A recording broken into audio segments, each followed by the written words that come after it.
উপরে আল্লাহ কিতাব নাযিল করেছে।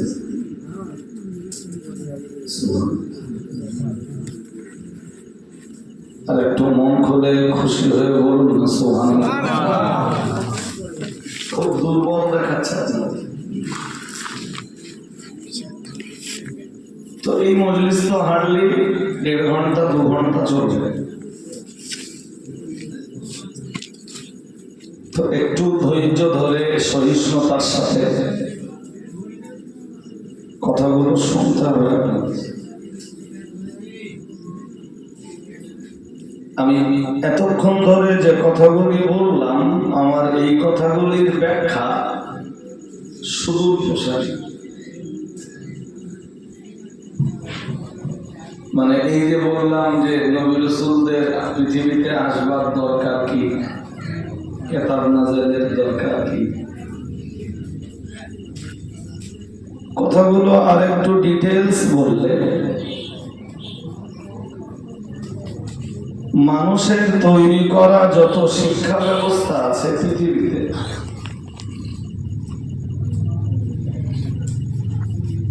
মানুষকে মানুষ বানানোর মতো কোন শিক্ষা ব্যবস্থা মানুষের জন্ম দিতে পারে।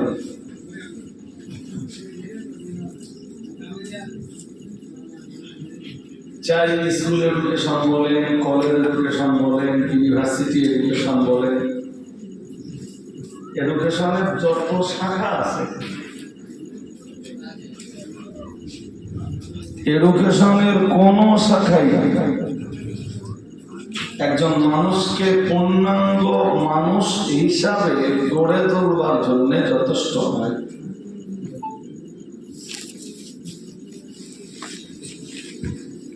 আর আমরা এডুকেশনের যত শাখা প্রশাখা দেখি সবই মানুষের তৈরি করা।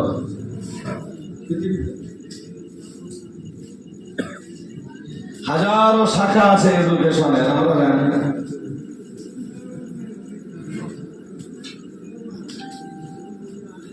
আমরা খুব বেশি হলে অধিকাংশ মানুষ আর্টস, কমার্স, সায়েন্স, কিন্তু হাজারো শাখা আছে দুনিয়া জুড়ে শিক্ষা। কিন্তু কোন শিক্ষাই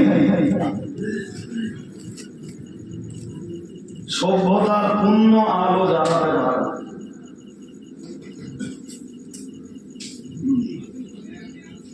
সভ্যতার আলো জ্বালাতে পারে পৃথিবীতে নবী রাসূলদের রেখে যাওয়া শিক্ষা। আর একটু এখানে আপনারা একটা অজের মজলিসে বসছেন, কিছু জ্ঞান জোগাড় করতে।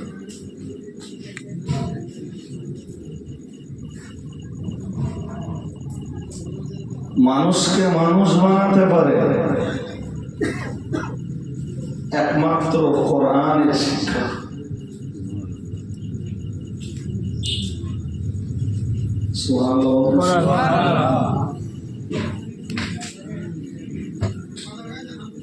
স্কুলের হেডমাস্টার কোরআনের শিক্ষা না থাকলে সে অমানুষ হয়ে যাবে সমাজে।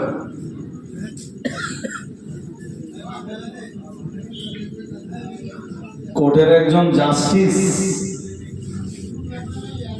একজন বিচারপতি,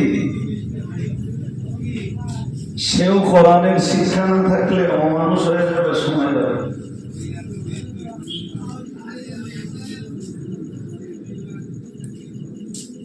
কলেজের একজন লেকচারার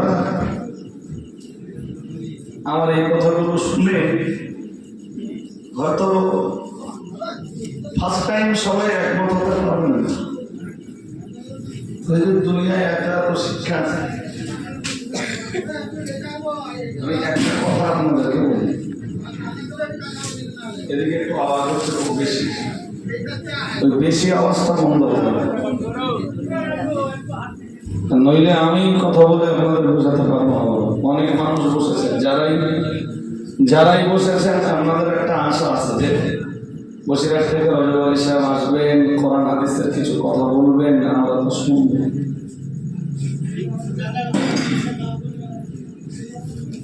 ইন্ডিয়ান এডুকেশনে পৃথিবীর প্রগতিশীল রাষ্ট্রগুলির তুলনায় অনেক পিছিয়ে। কেন পিছিয়ে তার যথেষ্ট ব্যাখ্যা রয়েছে, আমি ওই ব্যাখ্যাতে যাচ্ছি না, শুধু মৌলিক কথাটা বলছি।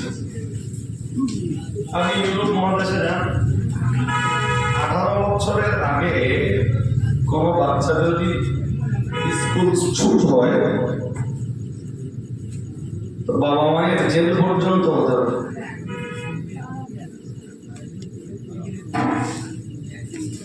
অথচ ইউরোপের কান্ট্রিগুলি অসভ্যতামিতে পরিপূর্ণ এবং প্রথম সারিতে তারা।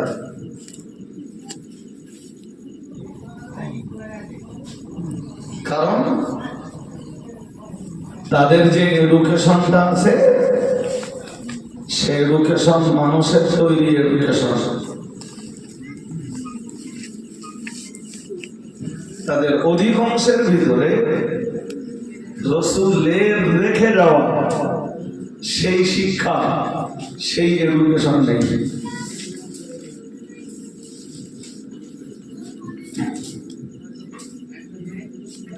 যে যুগে পৃথিবীতে রাসূল এসেছে,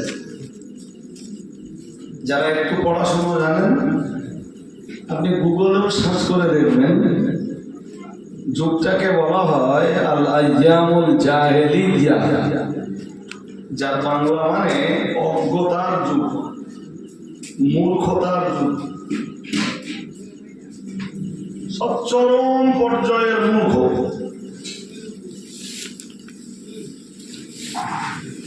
যদি বলেন আমি সব কথা কোথায় করছি, আমার সব কথায় কোরআন হাদিসের দলিল আছে, বাট সব দলিল দিতে গেলে আর সময় লাগে। তো একটুখানি শুনুন। هو الذي بعث في الأميين رسولا منهم يتلو عليهم آياته ويزكيهم ويعلمهم الكتاب والحكمة وإن كانوا من قبل لفي ضلال مبين الله أكبر কোথায় পাবেন এই আয়াত? সূরা 28 পারা সূরা জুমার 2 নম্বর। আল্লাহ বলেন তিনি সেই মহান সত্তা যিনি উম্মি জাতির মাঝে একজন রাসূলকে পাঠিয়েছেন। আর একটু মন খুলে বলুন। এবার আমি জিজ্ঞেস করবো, আপনাদের উত্তর দিতে হবে। তিনি সেই মহান সত্তা যিনি একজন রাসূলকে পাঠিয়েছেন কোন জাতির মাঝে? বলুন। উম্মি জাতির মাঝে। এই কথাটাই মনে রাখতে হবে। আরবিতে উম্মি শব্দটার বহু অর্থ হয়, যার ভিতরে একটা অর্থ হলো নিরক্ষর, আনলেটার, অক্ষর জ্ঞান নেই যাদের।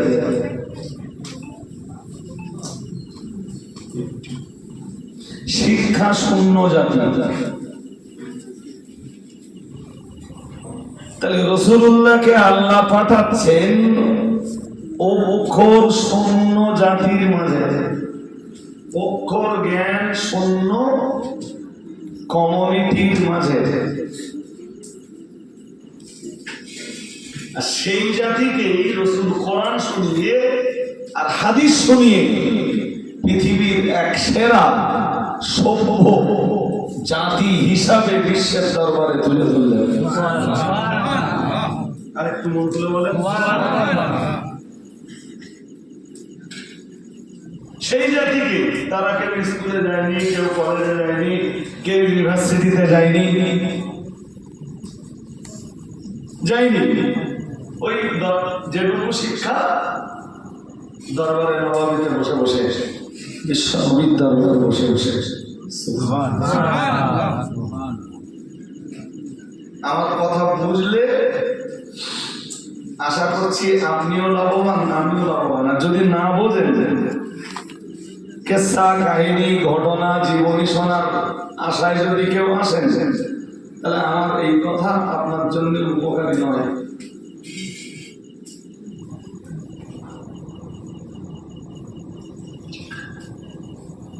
হ্যাঁ, ওই নিরক্ষর জাতি যখন রসুলের কাছে এসে রাসূলুল্লাহ প্রথম তাদেরকে পড়িয়েছেন। কি পড়িয়েছেন? কোরআনুল কারীম। আর একটু মন খুলে, এই অক্ষর জ্ঞান শূন্য জাতির নিরক্ষরতা নিরক্ষরতার অভিশাপ কাটিয়ে দিতে যারাই এসে কালেমা পড়েছেন, রাসূল ফার্স্ট টাইম তাদেরকে পড়বার জায়গায় বসিয়েছেন।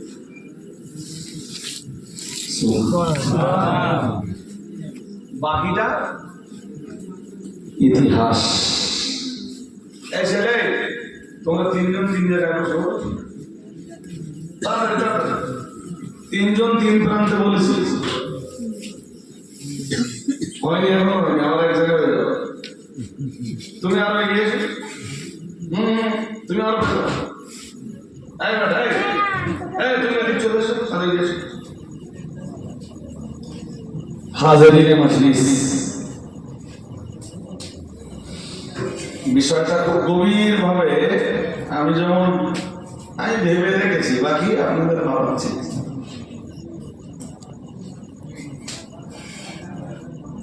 রাসূল মাকবুল সাল্লাল্লাহু আলাইহি ওয়াসাল্লামের কাছে যে মানুষটাই কালেমা পড়েছেন, হাতে হাত রেখে লা ইলাহা ইল্লাল্লাহ মুহাম্মাদুর রাসূলুল্লাহ সাল্লাল্লাহু সবাই বলুন আলাইহি ওয়াসাল্লাম, তো রাসূল তাকে ফার্স্ট টাইম পড়বার জায়গাতে, ও যে নিরক্ষর, ও আগে নিরক্ষরতার অভিশাপটা কাটিয়ে।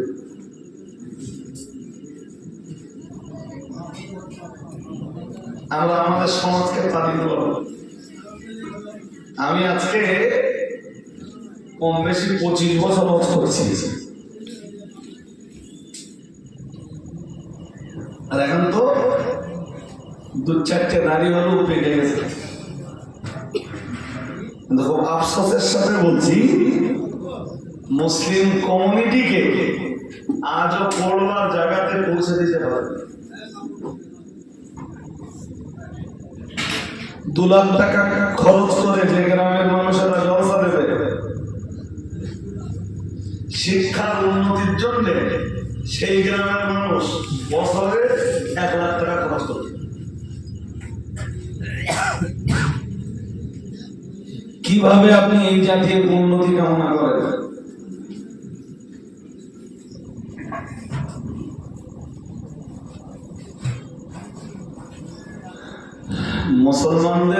মুসলিমদের প্রথম স্কুল যেটা, তার নাম দারে আরকাম। কি নাম? দারে আরকাম। এইসব কথা আপনাদের মনে থাকবে না, আর এসব কথা শুনলে মনে হবে যে রজনী সাহেব অনেক ভালো করেন।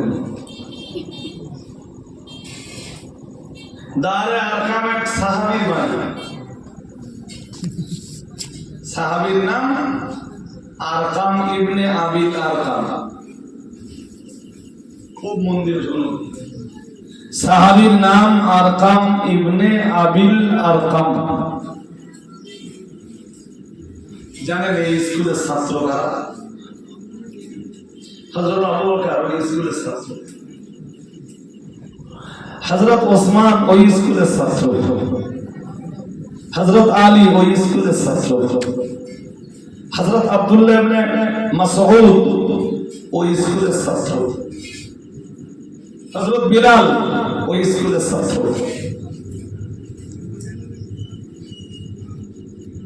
রাসূলের বিখ্যাত বিখ্যাত সাহাবীরা সবাই ওই স্কুলের ছাত্র। একদম প্রথম দিকে যারা কালেমা পড়েছ, ইসলাম যদি পালন করতে হয় পড়বার জায়গায় বসে যাবে। পড়াবেন কে? ইমামুল মুত্তাকিন, সাইয়্যিদুল মুরসালিন, শাফিউল মুযনিবিন, মুহাম্মাদুর রাসূলুল্লাহ সাল্লাল্লাহু আলাইহি ওয়াসাল্লাম। বাস কিছুদিন কেটে গেল, সাহাবারা অনেকেই পড়া শিখেছে। আরে বাবা, আরবিয়ানদের ল্যাঙ্গুয়েজ তো অ্যারাবিক, আর কোরআন আরবি ভাষা, কোরআনের ল্যাঙ্গুয়েজ আরবি। তো ওরা কোরআন পড়তে শিখলো মানে নিরক্ষরতার অভিশাপ কেটে গেল।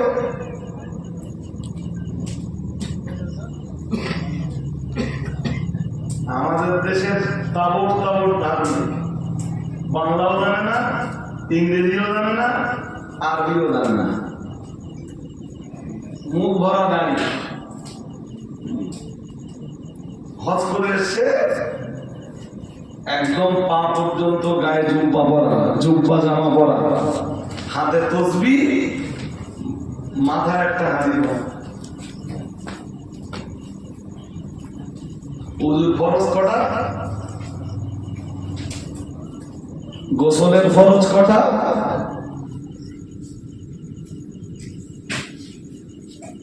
লামা, কোন নলেজ নেই। বিরাট বড় ধার্মিক, কোরআন পড়তে পারো না।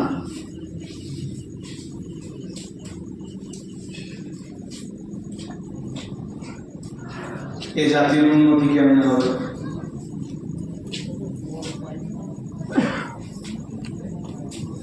হাজিরিনে মজলিস, বড় মজার ব্যাপার।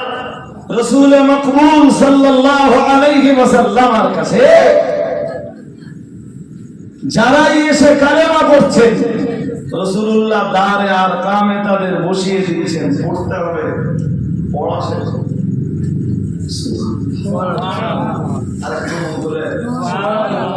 ওই স্কুলের ছাত্র আবার হলেন পরবর্তী সময়ে, কয়েক বছর কেটে যাওয়ার পরে মুসলিম জাহানের দ্বিতীয় খলিফা হযরত ওমর রাদিয়াল্লাহু তাআলা আনহু। হযরত ওমর তো কালেমাটাও পড়ছেন দারে আরকামে, রাসূলুল্লাহ দারে আরকামে সাহাবীদের তখন পড়াচ্ছেন। ওমর এসেছে, বাকিটা ইতিহাস, ওমরের ইসলাম গ্রহণের ইতিহাস তো আপনারা শুনেছেন, নতুন করে বলার অপেক্ষা রাখে না। ব্যাস, ওমর হয়ে গেলেন ওই স্কুলের ছাত্র।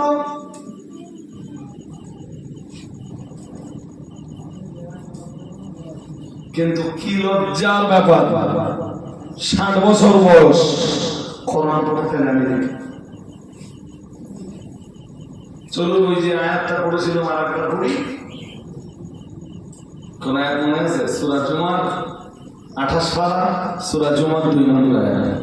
হুয়াল্লাযী বা'আসা ফিল উম্মিয়িনা রাসূলাম মিনহুম ইয়াতলু আলাইহিম আয়াতিহি ওয়া ইউযাক্কিহিম ওয়া ইউআল্লিমুহুমুল কিতাবা ওয়াল হিকমাতা ওয়া ইন কানু মিন ক্বাবলু লাফি দালালিম মুবিন। আল্লাহু আকবার। আর আওয়াজ দিয়ে বলেন আল্লাহু আকবার। পবিত্র সেই মহান সত্তা যিনি নিরক্ষর জাতির মাঝে তাদের মধ্য থেকেই একজন রাসূল পাঠিয়েছেন।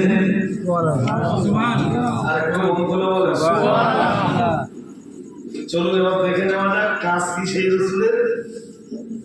নিরক্ষর জাতির মাঝে যে রাসূলকে আল্লাহ পাঠাচ্ছেন, সে রাসূলের দায়িত্ব কি? আল্লাহ জবাব দিচ্ছেন, সে রাসূলের প্রথম দায়িত্ব ইয়াতলু আলাইহিম আয়াতিহি, তিনি নিরক্ষর জাতির মাঝে কোরআন তেলাওয়াত করে শোনাবেন।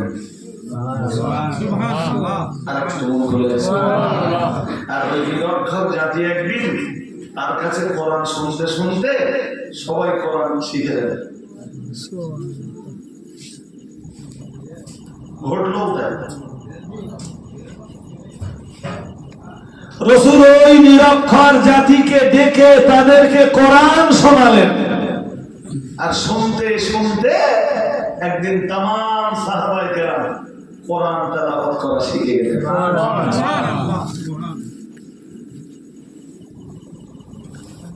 এক একজনের মনে কোনো স্থির হয় না, বাট অস্থির চিত্তে আমার এই কথা শুনলে আপনার কোনো ফায়দা হবে না। একদম একাগ্র চিত্তে আমার কথা শুনতে হবে, তবে বুঝবেন। জি, কিন্তু বড় লজ্জার ব্যাপার, 40-50 বছর ধরে ওয়াজ শুনছি, কোরআনের তেলাওয়াত শুনছি আলেমদের কাছে, কোরআন শিখবার মতো মন তৈরি হয়।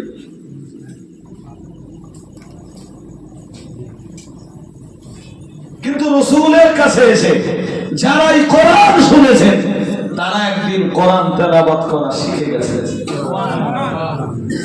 ব্যাস ওটাই সাহাবীদের সাথে আমাদের সবচাইতে বড় কথা।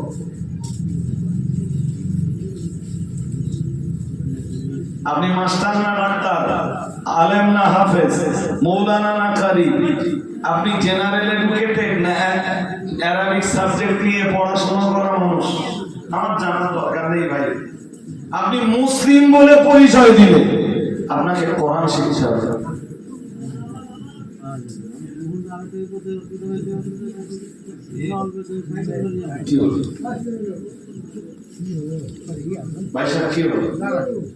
একটু সরাসরি ব্যাপার, একটু মানিয়ে নেন নিজেরা নিজেরা। চলুন পরের কথাটা বলি, একটা হাদিস পড়ি বুখারী থেকে। হাদিসটা একটু ভালো মানে দিন। مثل المؤمن الذي يقرأ القرآن كمثل الأترجة ريحها طيب وطعمها طيب أو كما قال عليه السلام।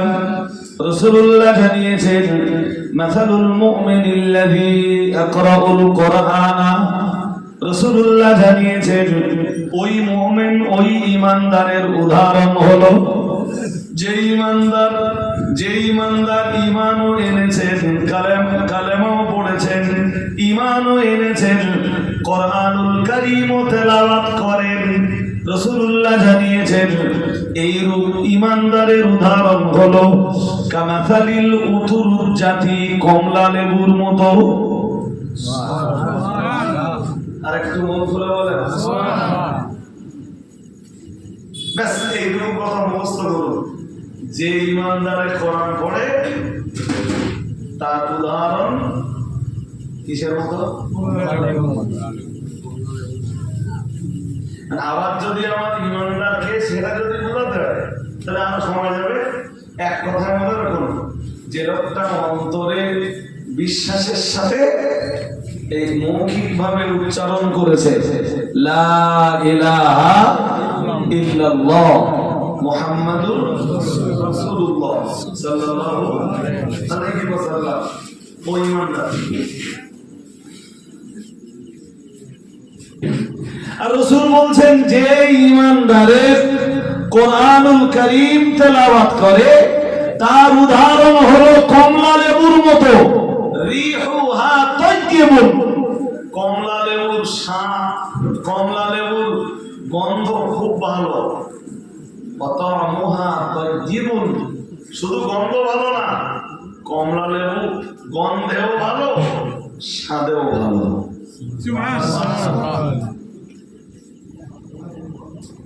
এবার রাসূলের হাদিসের পরের অংশটা শুনুন, কি সুন্দর করে রাসূল বোঝাচ্ছেন সাহাবীদেরকে। আল্লাহ পাকের নবী পরের অংশে আবার বললেন ওয়ামাসালুল মুমিনিল্লাযী লা ইয়াকরাউল কুরআনা কামাসালিত তামারাত। রাসূলুল্লাহ জানিয়েছেন যে ঈমানদার কোরআন তেলাওয়াত করে না ওই ঈমানদারের উদাহরণ হলো কামাসালিত তামারাত, খেজুরের মতো। কিসের মতো? খেজুর। দেখেছেন পরম্পরার জীবন নবীজি বলতেছেন খেজুর স্বাদে খুব ভালো, লা রিহা লাহা, কিন্তু কোন সুগন্ধি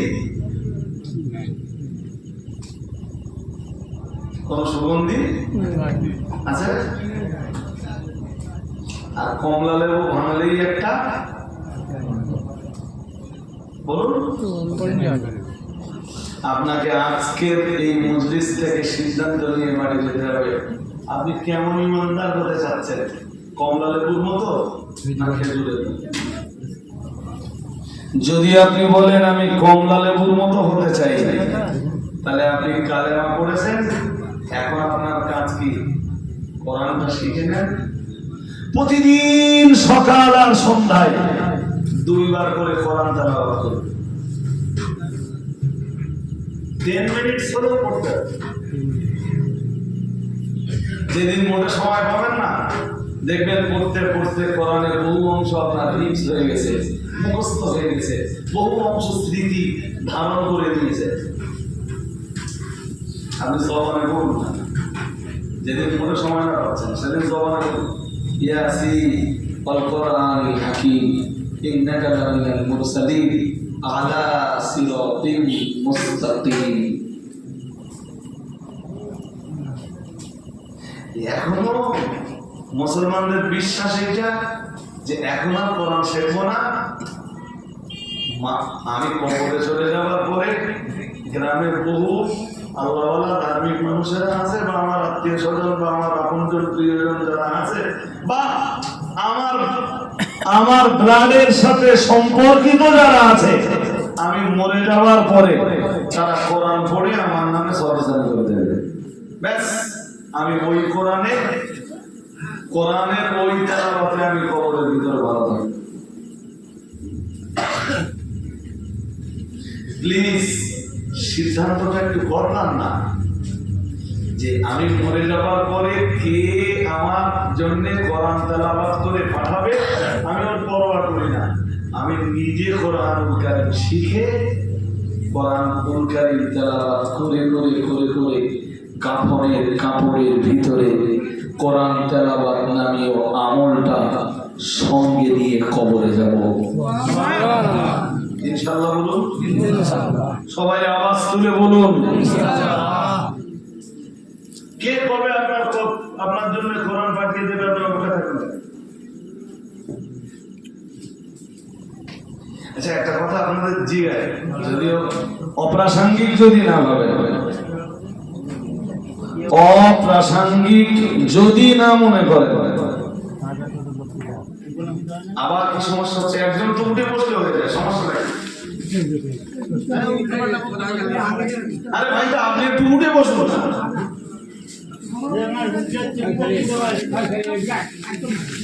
বাবাজি, আপনি না একটু উঠে বসুন। বারবার এই ডিস্টার্ব এই মজলিসের জন্য, এটা কি মানানসই? ন্যূনতম সহিষ্ণুতা, সবর নেই। বলছে তো, আপনি তো একটু উঠে বসলে কেটে দেয়। আমি তো ওইটাই বলছি আপনাকে, আপনি উঠে বসছেন না কেন?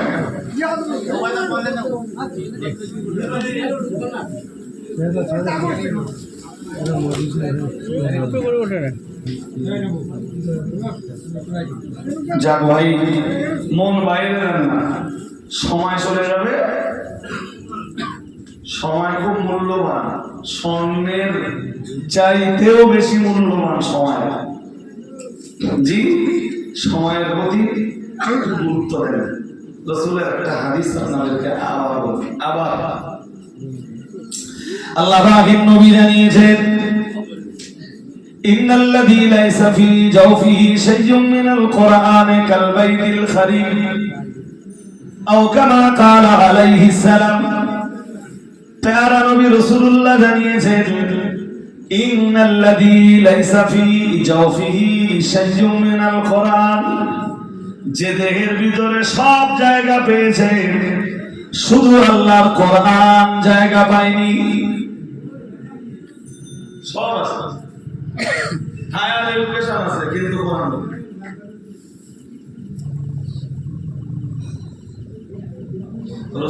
বলছেন ওই দেহটা কেমন জানো, কালবাইতিল খারিম। রাসূলুল্লাহ জানিয়েছেন ওই দেহটা একটা বিরান বাড়ির মতো। সুন্দর করে একটা বাড়ি তৈরি করা হলো, কিন্তু ওই বাড়িতে কেউ বসবাস করে না। ওই বাড়িটা ঝাড়ু দেওয়ার মতো কেউ নেই, আলোবাতি জ্বালানোর মতো কেউ নেই। ওই বাড়িটা যেমন ধ্বংসের জন্য অপেক্ষা করে। রাসূলুল্লাহ জানিয়েছেন, আল্লাহ পাকের হাবিব জানিয়েছেন, যে দেহের ভিতরে সব জায়গা পেয়েছে, শুধু আল্লাহর কোরআন জায়গা পায়নি। ওই দেহটাও তেমন ধ্বংসের জন্য অপেক্ষা করে। বলুন নাউজুবিল্লাহ। আর একটু জোর করে বলেন। এরপরে যদি আপনি বাস্তব উদাহরণ আমার কাছে নিতে চান, আমি বাস্তব উদাহরণ দিয়ে বোঝাতে পারবো। আমি এসে অনন্তপুর গ্রামে এই উঠতি প্রজন্মের ছেলেদেরকে বলে যাব, ভাই নামাজি হও, ধার্মিক হও, আল্লাহ বলা হও, আমার একটা কথা তারা নেবে না। আর হিসাব কষে দেখুন যে বিপুল ছেলে আছে আপনার গ্রামে, খুঁজলে পাবেন মোবাইল গেমে যাদের লাইফ প্রায় পাই।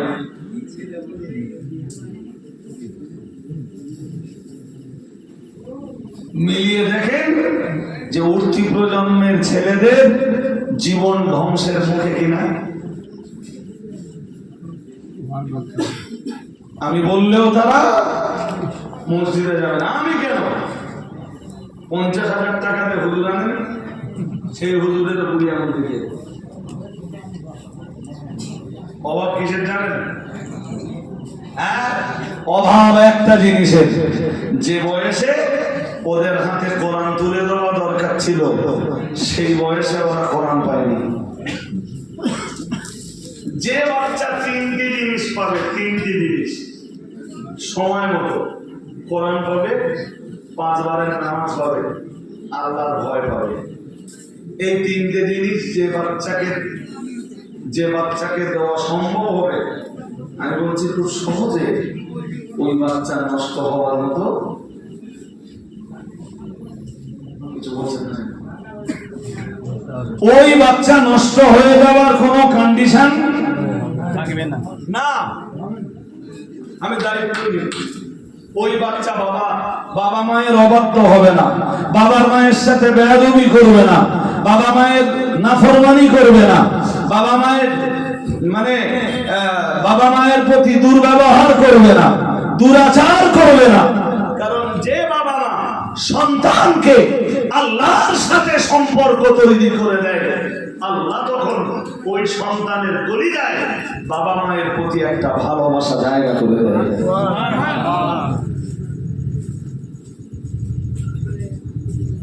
আপনার তেতলা বাড়ি থেকে বলা হবে না, আর কোটি কোটি টাকা থেকেও কিচ্ছু লাভ হবে না। সন্তান আপনার উপরে চোখ রাখবে।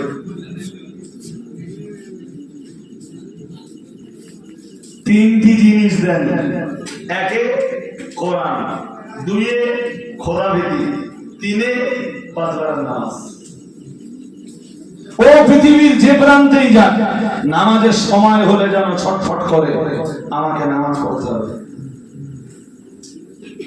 ও হাই স্কুলের হেডমাস্টার হোক, জোহরের আজান হলে যেন ছটফট করে আমাকে জোহরের নামাজ পড়তে হবে। আমার বসিরহাটে একটা ছেলে আছে, ছেলেটা আমার সাইন্টিস্ট, মানে খুব কি বলি বলুন, যে লোকের ছেলে, লোকটা অনেক আগে থেকে আমার ভালোবাসে। তা আজকে মনে করুন 20 বছর, আমি তখন ছোট ছেলে মানুষ, তখন থেকে আমার ভালোবাসে, তখন থেকে তাদের বাড়িতে যাতায়াত। তো বলছে হুজুর আমি গবেষণা করে থাকি, বাট যখনই নামাজের সময় হয় বা আজানের আওয়াজ পাই, তখন আমার মনটা ছটফট করে, আমি কখন গবেষণাগার থেকে বেরিয়ে নামাজ কারা দেয়।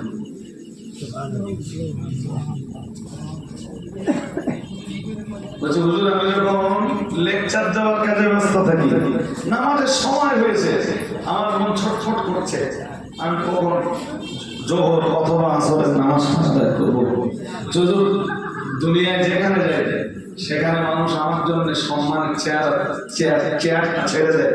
সেই ছেলেটা বলছে, সে সায়েন্টিস্ট বলছে সম্মানের চেয়ার মানুষ ছেড়ে দেয়, এতে আমি সন্তুষ্ট নই, এতে আমি খুশি নই। আমি খুশি সেই দিন হব যেদিন কেউ এসে আমার জন্য আল্লাহ জান্নাতের একটা চেয়ার এগিয়ে দেবে।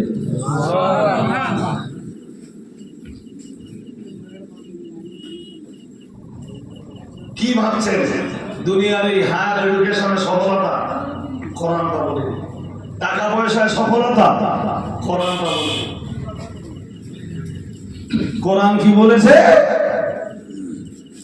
আল্লাহ পাকের কোরআন জানিয়েছে, ফামান যুহজিহা আনিন নারি ওয়া উদখিলাল জান্নাতা ফাকাদ ফাজ। মহান আল্লাহ জানিয়েছেন যে মানুষটাকে জাহান্নাম থেকে দূরে রাখা হয়েছে, অর্থাৎ যে মানুষটি জাহান্নাম থেকে বাঁচবার মতো যোগ্যতা জোগাড় করতে পেরেছে এবং আল্লাহ পাকের দয়ার জান্নাতে যাওয়ার মতো আমল যে মানুষটি করতে পেরেছেন, মহান আল্লাহ জানিয়েছেন ফাকাদ ফাজ। ওই মানুষটা সফলতার চূড়ান্ত সীমায় পৌঁছে গেছে। আরেকটু মন খুলে বলেন, সফল সেই মানুষটাই যে মানুষটা দুনিয়াতে থেকে জাহান্নাম থেকে বাঁচবার যোগ্যতা জোগাড় করেছে আর আল্লাহর দয়া জান্নাতে যাবার মতো আমল জোগাড় করতে পেরেছে।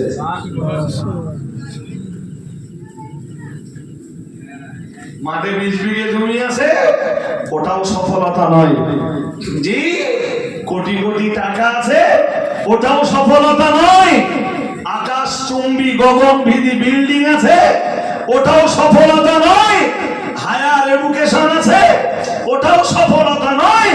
কোরআনের বিচারে সফলতা সেই মানুষটা যে মানুষটা জাহান্নাম থেকে বাঁচতে পেরেছেন আর আল্লাহর দয়া জান্নাতে যাওয়ার ছাড়পত্র জোগাড় করতে পেরেছেন। আর একটু আওয়াজ দিয়ে বলেন। আমার আওয়াজ আপনাদের পছন্দ হতেও পারে নাও পারে। যদি বলেন দলিল হুজুর, ও দলিল রয়েছে সূরা লাহাব পড়ে দেখুন। সূরা লাহাব জানেন তো? হ্যাঁ, কিছু বলেন না। সূরা লাহাব জানেন না? নামাজে শুনেছেন আর অনেকে পড়তে পারেন। বিসমিল্লাহির রহমানির রহিম। তাব্বাত ইয়াদা আবি লাহাবি ওয়া তাব। আছে না? আছে তো? আছে। এই সূরাটা ভালো করে পড়বেন। প্রচুর শিক্ষা রয়েছে সূরাটায়। সূরাটা নাযিল হয়েছে নবীর নিজের চাচা আবু লাহাবের বিরুদ্ধে। আবু লাহাব নবীর নিজের চাচা, আবু জাহাল রাসূলের চাচা নয়।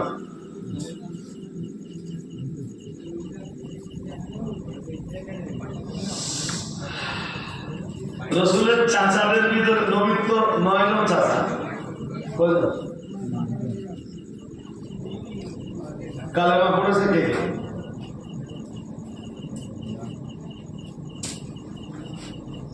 বলে গেল আবু তালেব না, আব্বাস।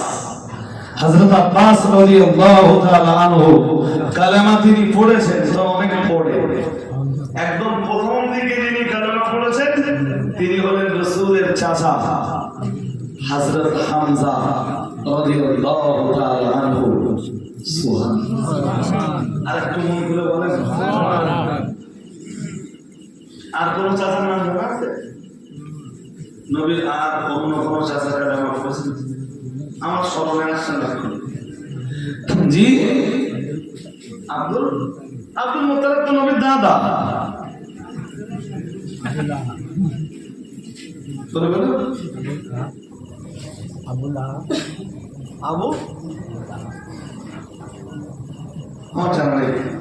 যাক ছাড়ে, মন দিয়ে শোনো। তো রসুলের বদরের যুদ্ধে রসুল দেখলেন, বদরের যুদ্ধের এক চিত্র রসুল দেখলেন যে চাচাতো ভাইদের অনেকেই বদরের মাঠে রসুলের বিরুদ্ধে যুদ্ধ করতে নেমেছে। যদিও রাসূল বলেছিলেন আজকে যদি তোমরা দেখো যে হাসিম গোত্রের কেউ তোমাদের কাছে ধরা পড়েছে, তোমরা তাকে মেরো না, কারণ তোমরা জানো না এটা। আমি খবর রাখি, হাসিম গোত্রের লোকেরা যুদ্ধ করতে আসতে চায়নি। আবু জাহাল ওদেরকে জোর করে যুদ্ধে এনেছে। তাই রাসূল বলেছিলেন, আল্লাহর হাবিব বলেছিলেন, আজকে যদি হাসিম বংশের, হাসিম গোত্রের কেউ যদি তোমাদের কাছে ধরা পড়ে যায়, খবরদার তোমরা মেরো না তাকে।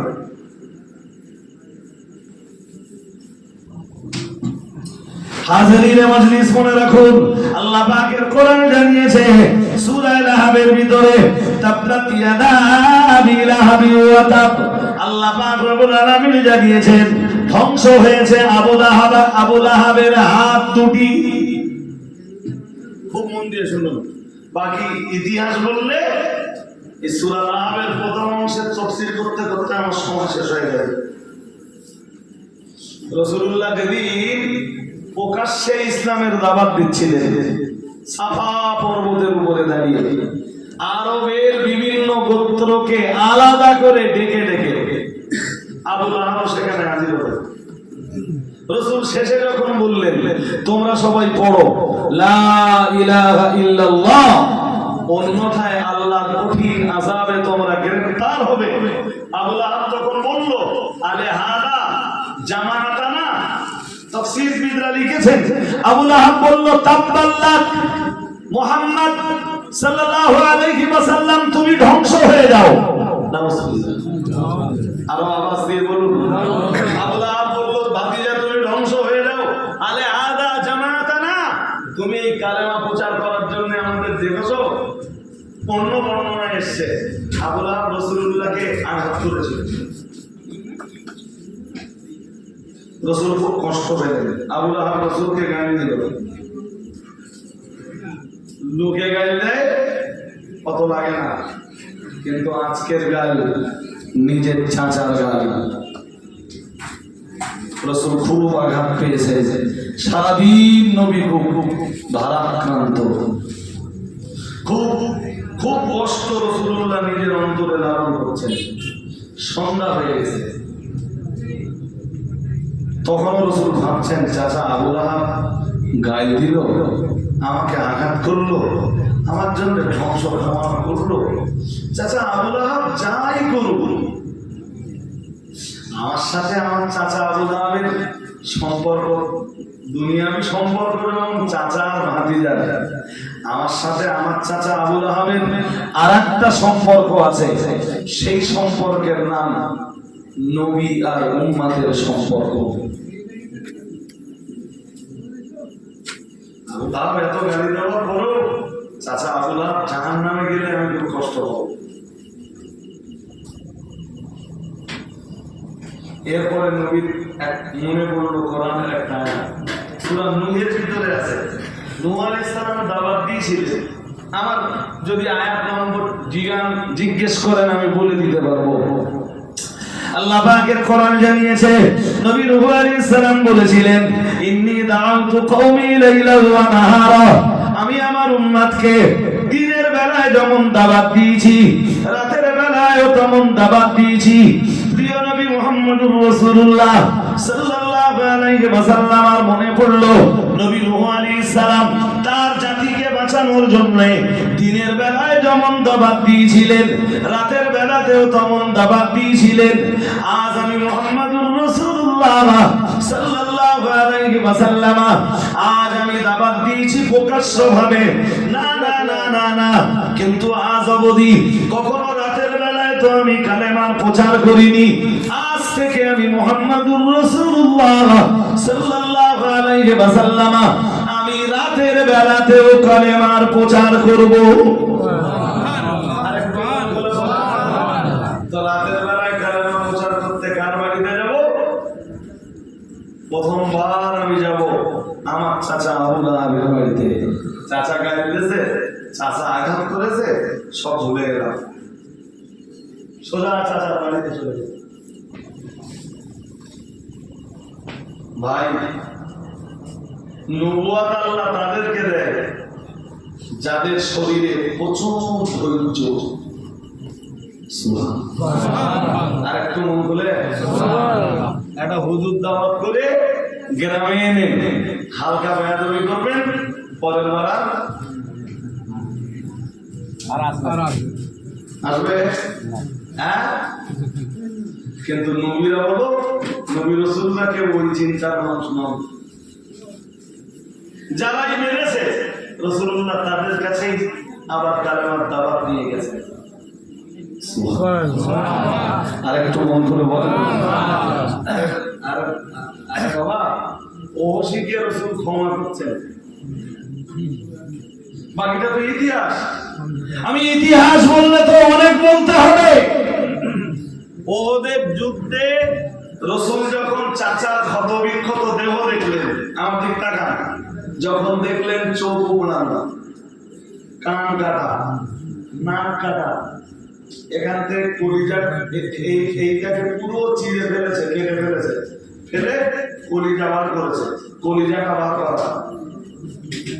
রাসূল চাচার এই ক্ষতবিক্ষত দেহটা দেখে খুব কাঁদলেন, খুব কাঁদলেন। আমার নবীর চোখের পানি রোধ হয় না। চাচার মাথার কাছে দাঁড়িয়ে বলেছিলেন, চাচা, একজন মানুষ ইসলামের জন্য নিজের জীবন দিতে পারে, নিজের অর্থ সম্পদগুলি বিলিয়ে দিতে পারে, নিজের দেহের রক্ত ঝরাতে পারে, সর্বোপরি নিজের জীবনটা উৎসর্গ করে দিতে পারে। কিন্তু আজ ইসলামের জন্য আপনি অনন্য এক দৃষ্টান্ত স্থাপন করলেন। আপনি নিজের সম্পদ ইসলামের জন্য বিলিয়ে দিলেন, নিজের দেহের রক্ত দিলেন, নিজের জীবনটাকে উৎসর্গ করে দিলেন। আর শাহাদাতের পরেও আপনি ইসলামের জন্য আপনার কলিজাটাকে উৎসর্গ করে দিলেন। আজ আমি আপনাকে বলছি, চাচা, আল্লাহ আপনাকে ময়দানে মাহশারে, হাসরের ময়দানে সাইয়্যিদুশ শুহাদা, শহীদ লীগের লিডার বানিয়ে দিবেন।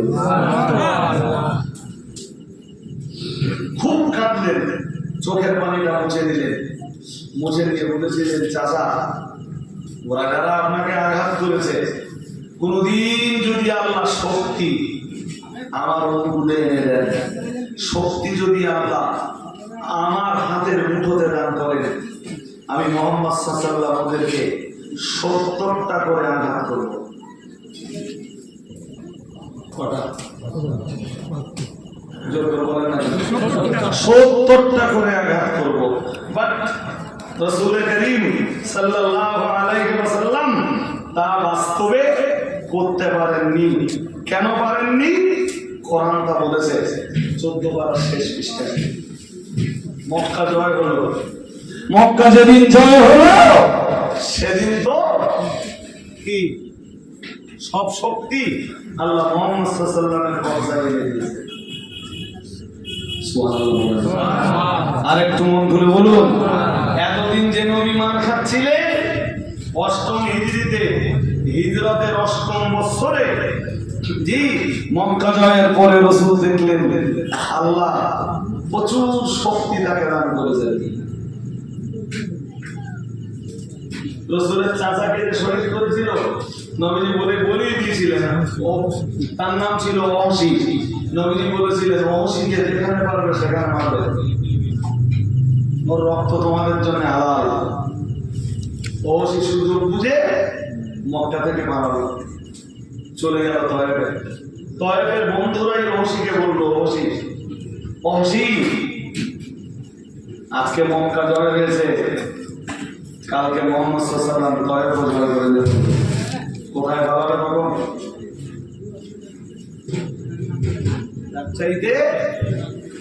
তার চাইতে অনেক ভালো।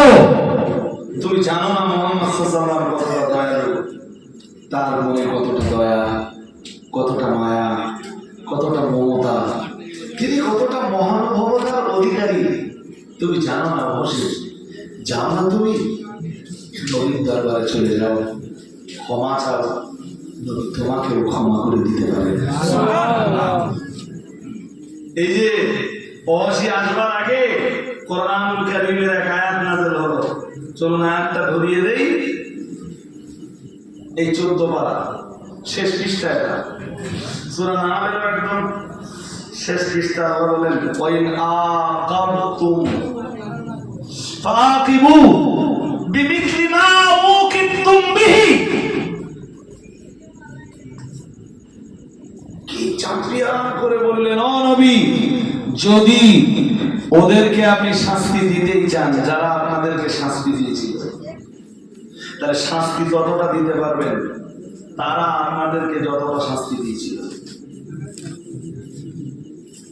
আমি কি বোঝাতে পারছি আপনাদের? পাচ্ছি। যদি ওদেরকে ক্ষতবিক্ষত করতেই চান, ক্ষতবিক্ষত ততটা করতে পারেন ওরা আপনাদেরকে যতটা ক্ষতবিক্ষত করেছিল।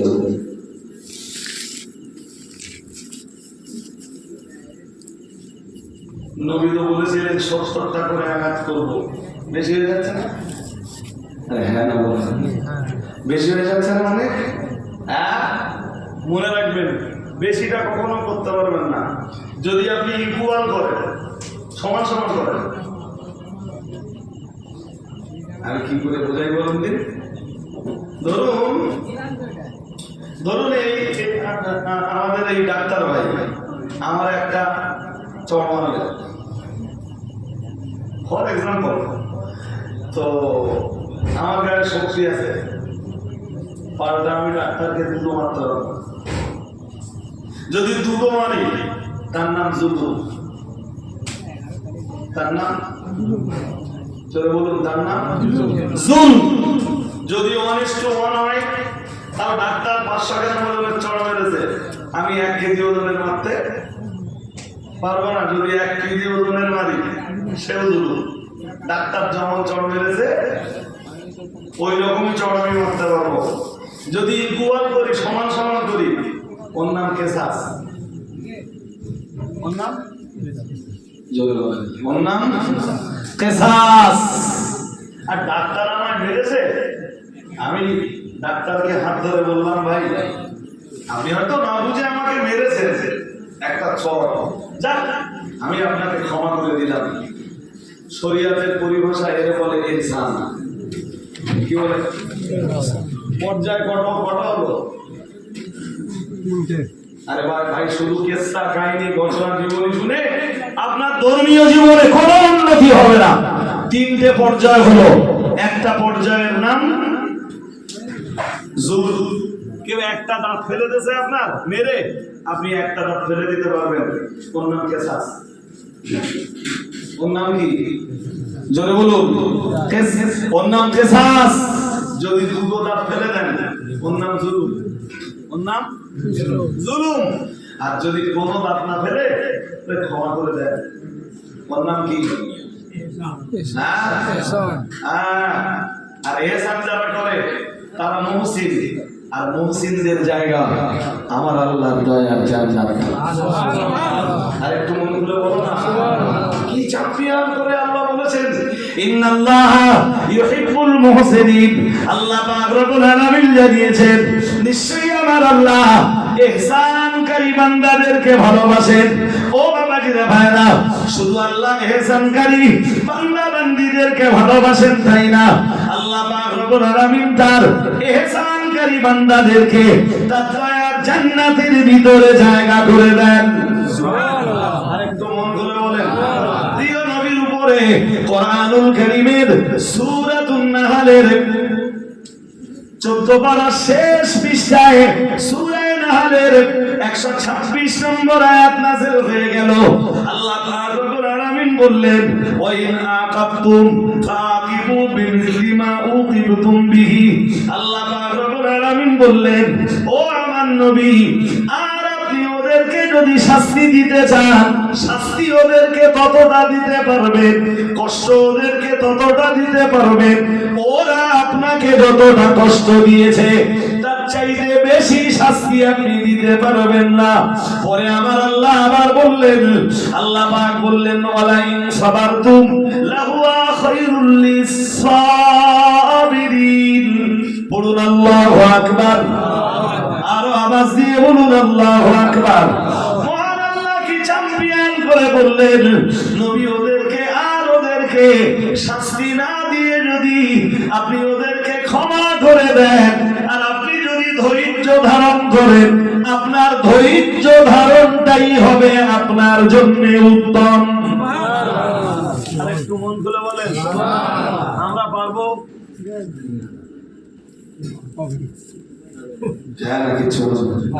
বলেন বলেন। যে নবী এত ধৈর্যশীল, হেন্দা রসুলের চাচারে কলিজা বার করেছিল বুক চিরে, সেই হেন্দাকে রসুল ক্ষমা করে দিলেন এই আয়াত নাযিল হওয়ার কারণে। আরেকটু মন করে বলো। জি, ওহসি পালিয়ে গেল তয়েফে, তয়েফ থেকে ফিরে সোজা মদিনায় চলে এলো। রাসূলুল্লাহ তখন মদিনায়, ওহসি রাসূলের দরবারে নবাবিতে এলো। নবীজি ওহসিকে জিজ্ঞেস করলেন, মা নামটা কে তুমি? বুখারী শরীফের অনেক লম্বা হাদিস এসেছে, সেই হাদিস আমি আপনাকে বলবার মতো অবকাশ পাবো না, একটুখানি অংশ তুলে ধরছি। নবীজি বললেন, কে তুমি, তোমার পরিচয় কি? বলল, আমি কালেমা পড়তে এসেছি। নবীজি বললেন, তোমার পরিচয়টা বলো। হুজুর আনা ওয়াহশী, আমি ওহসি। নবীজি বললেন, আনতা কাতালতা হামজাতা, তুমি কি সেই ওহসি আমার চাচা হামজাকে শহীদ করেছিলে? ওহসি বললেন, ইয়েস, আমি সেই ওহসি আপনার চাচাকে শহীদ করেছিলাম। আজ আমি কালেমা পড়তে এসেছি, ক্ষমা চাইতে এসেছি হুজুর, আপনি আমায় ক্ষমা করবেন না। নবীজি বললেন, তোমায় ক্ষমা করে দিলাম। আর একটু মন খুলে, তবে শোনো ওহসি, একটা দাবি তোমার কাছে আছে।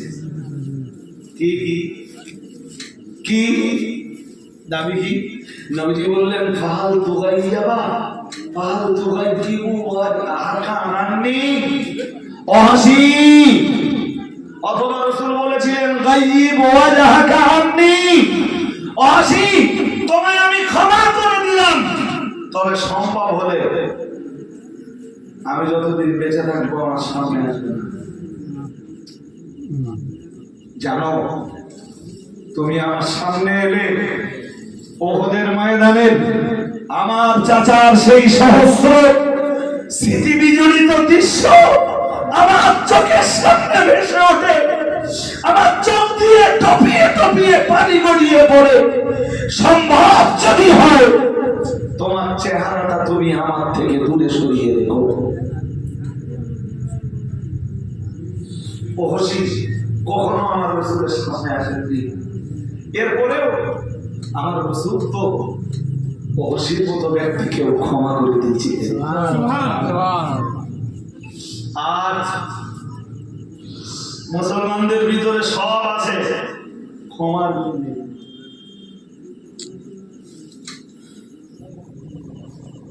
একটা মারলে 10টা মারবে।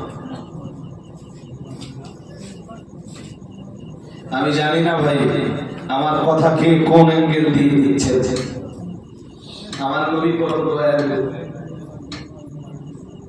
যে চাচা রাসূলকে গালি দিল, দিনের বেলায় ধ্বংস কামনা করলো, নবীজি বললেন, আজ রাতে, মনে আছে আপনাদের নাকি? হ্যাঁ, মনে আছে। আজ রাতেই আমার চাচার বাড়িতে যাব। রাতের বেলা চাচার বাড়িতে যে আওয়াজ দিচ্ছে, চাচা চাচা কে? আপনার ভাতিজা মুহাম্মদ সাল্লাল্লাহু আলাইহি ওয়াসাল্লাম। চাচা বললেন, ও ভাতিজা মুহাম্মদ এসছো তো, কালেমার দাওয়াত দিয়ে আসলে তো? চাচা, দরজাটা তো খুলুন। চাচা ভাতিজা সামনাসামনি বসে বসে কথা হবে। দরজা ওপেন করে দেওয়া হলো। আমার নবী চাচার বাড়িতে প্রবেশ করলেন। আমার নবীকে বসতে দেওয়া হলো। আমার নবী চাচার বাড়িতে বসে পড়লেন। ও বাবা দিনা ভাইরা, চাচা আবুল আহাব আমার নবীর সামনে বসে পড়লেন।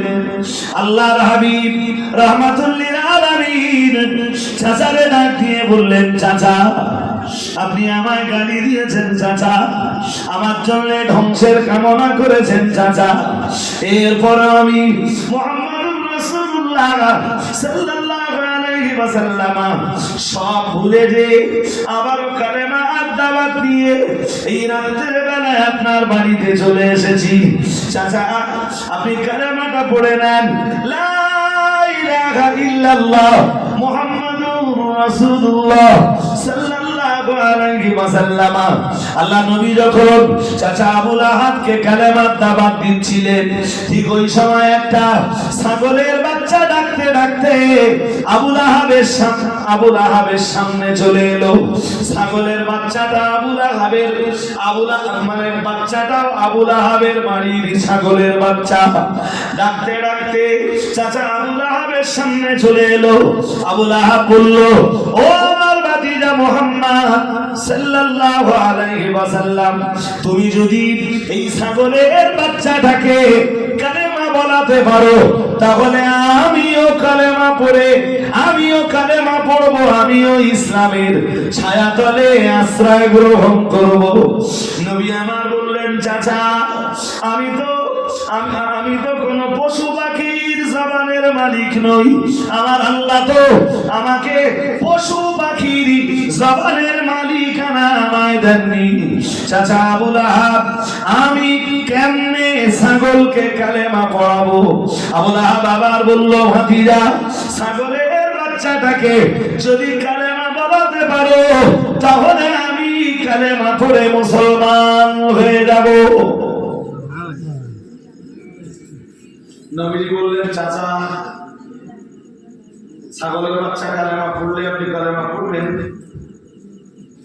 বললেন, পড়ব। রাসূলুল্লাহ আল্লাহর কাছে প্রে করলেন, আল্লাহ আবেদন জানালেন, আল্লাহ জানি না আমার চাচা আবুল আহাব ছাগলের বাচ্চায় কালেমা পড়লে কালেমা বলবে কিনা, কিন্তু আল্লাহ জবানের মালিকানা তো সবই আপনার। আল্লাহ আপনি একটু পাওয়ার দেন না ছাগলের বাচ্চাটাকে, একটু কালেমা বলবে।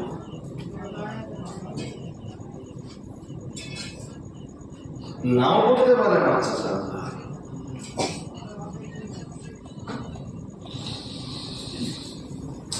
আমার নবীর আবেদন আল্লাহর শাহী দরবারে মঞ্জুর হয়ে গেল। ছাগলের বাচ্চার জবান দিয়ে বার হচ্ছিল, লা ইলাহা ইল্লাল্লাহ মুহাম্মাদুর রাসূলুল্লাহ।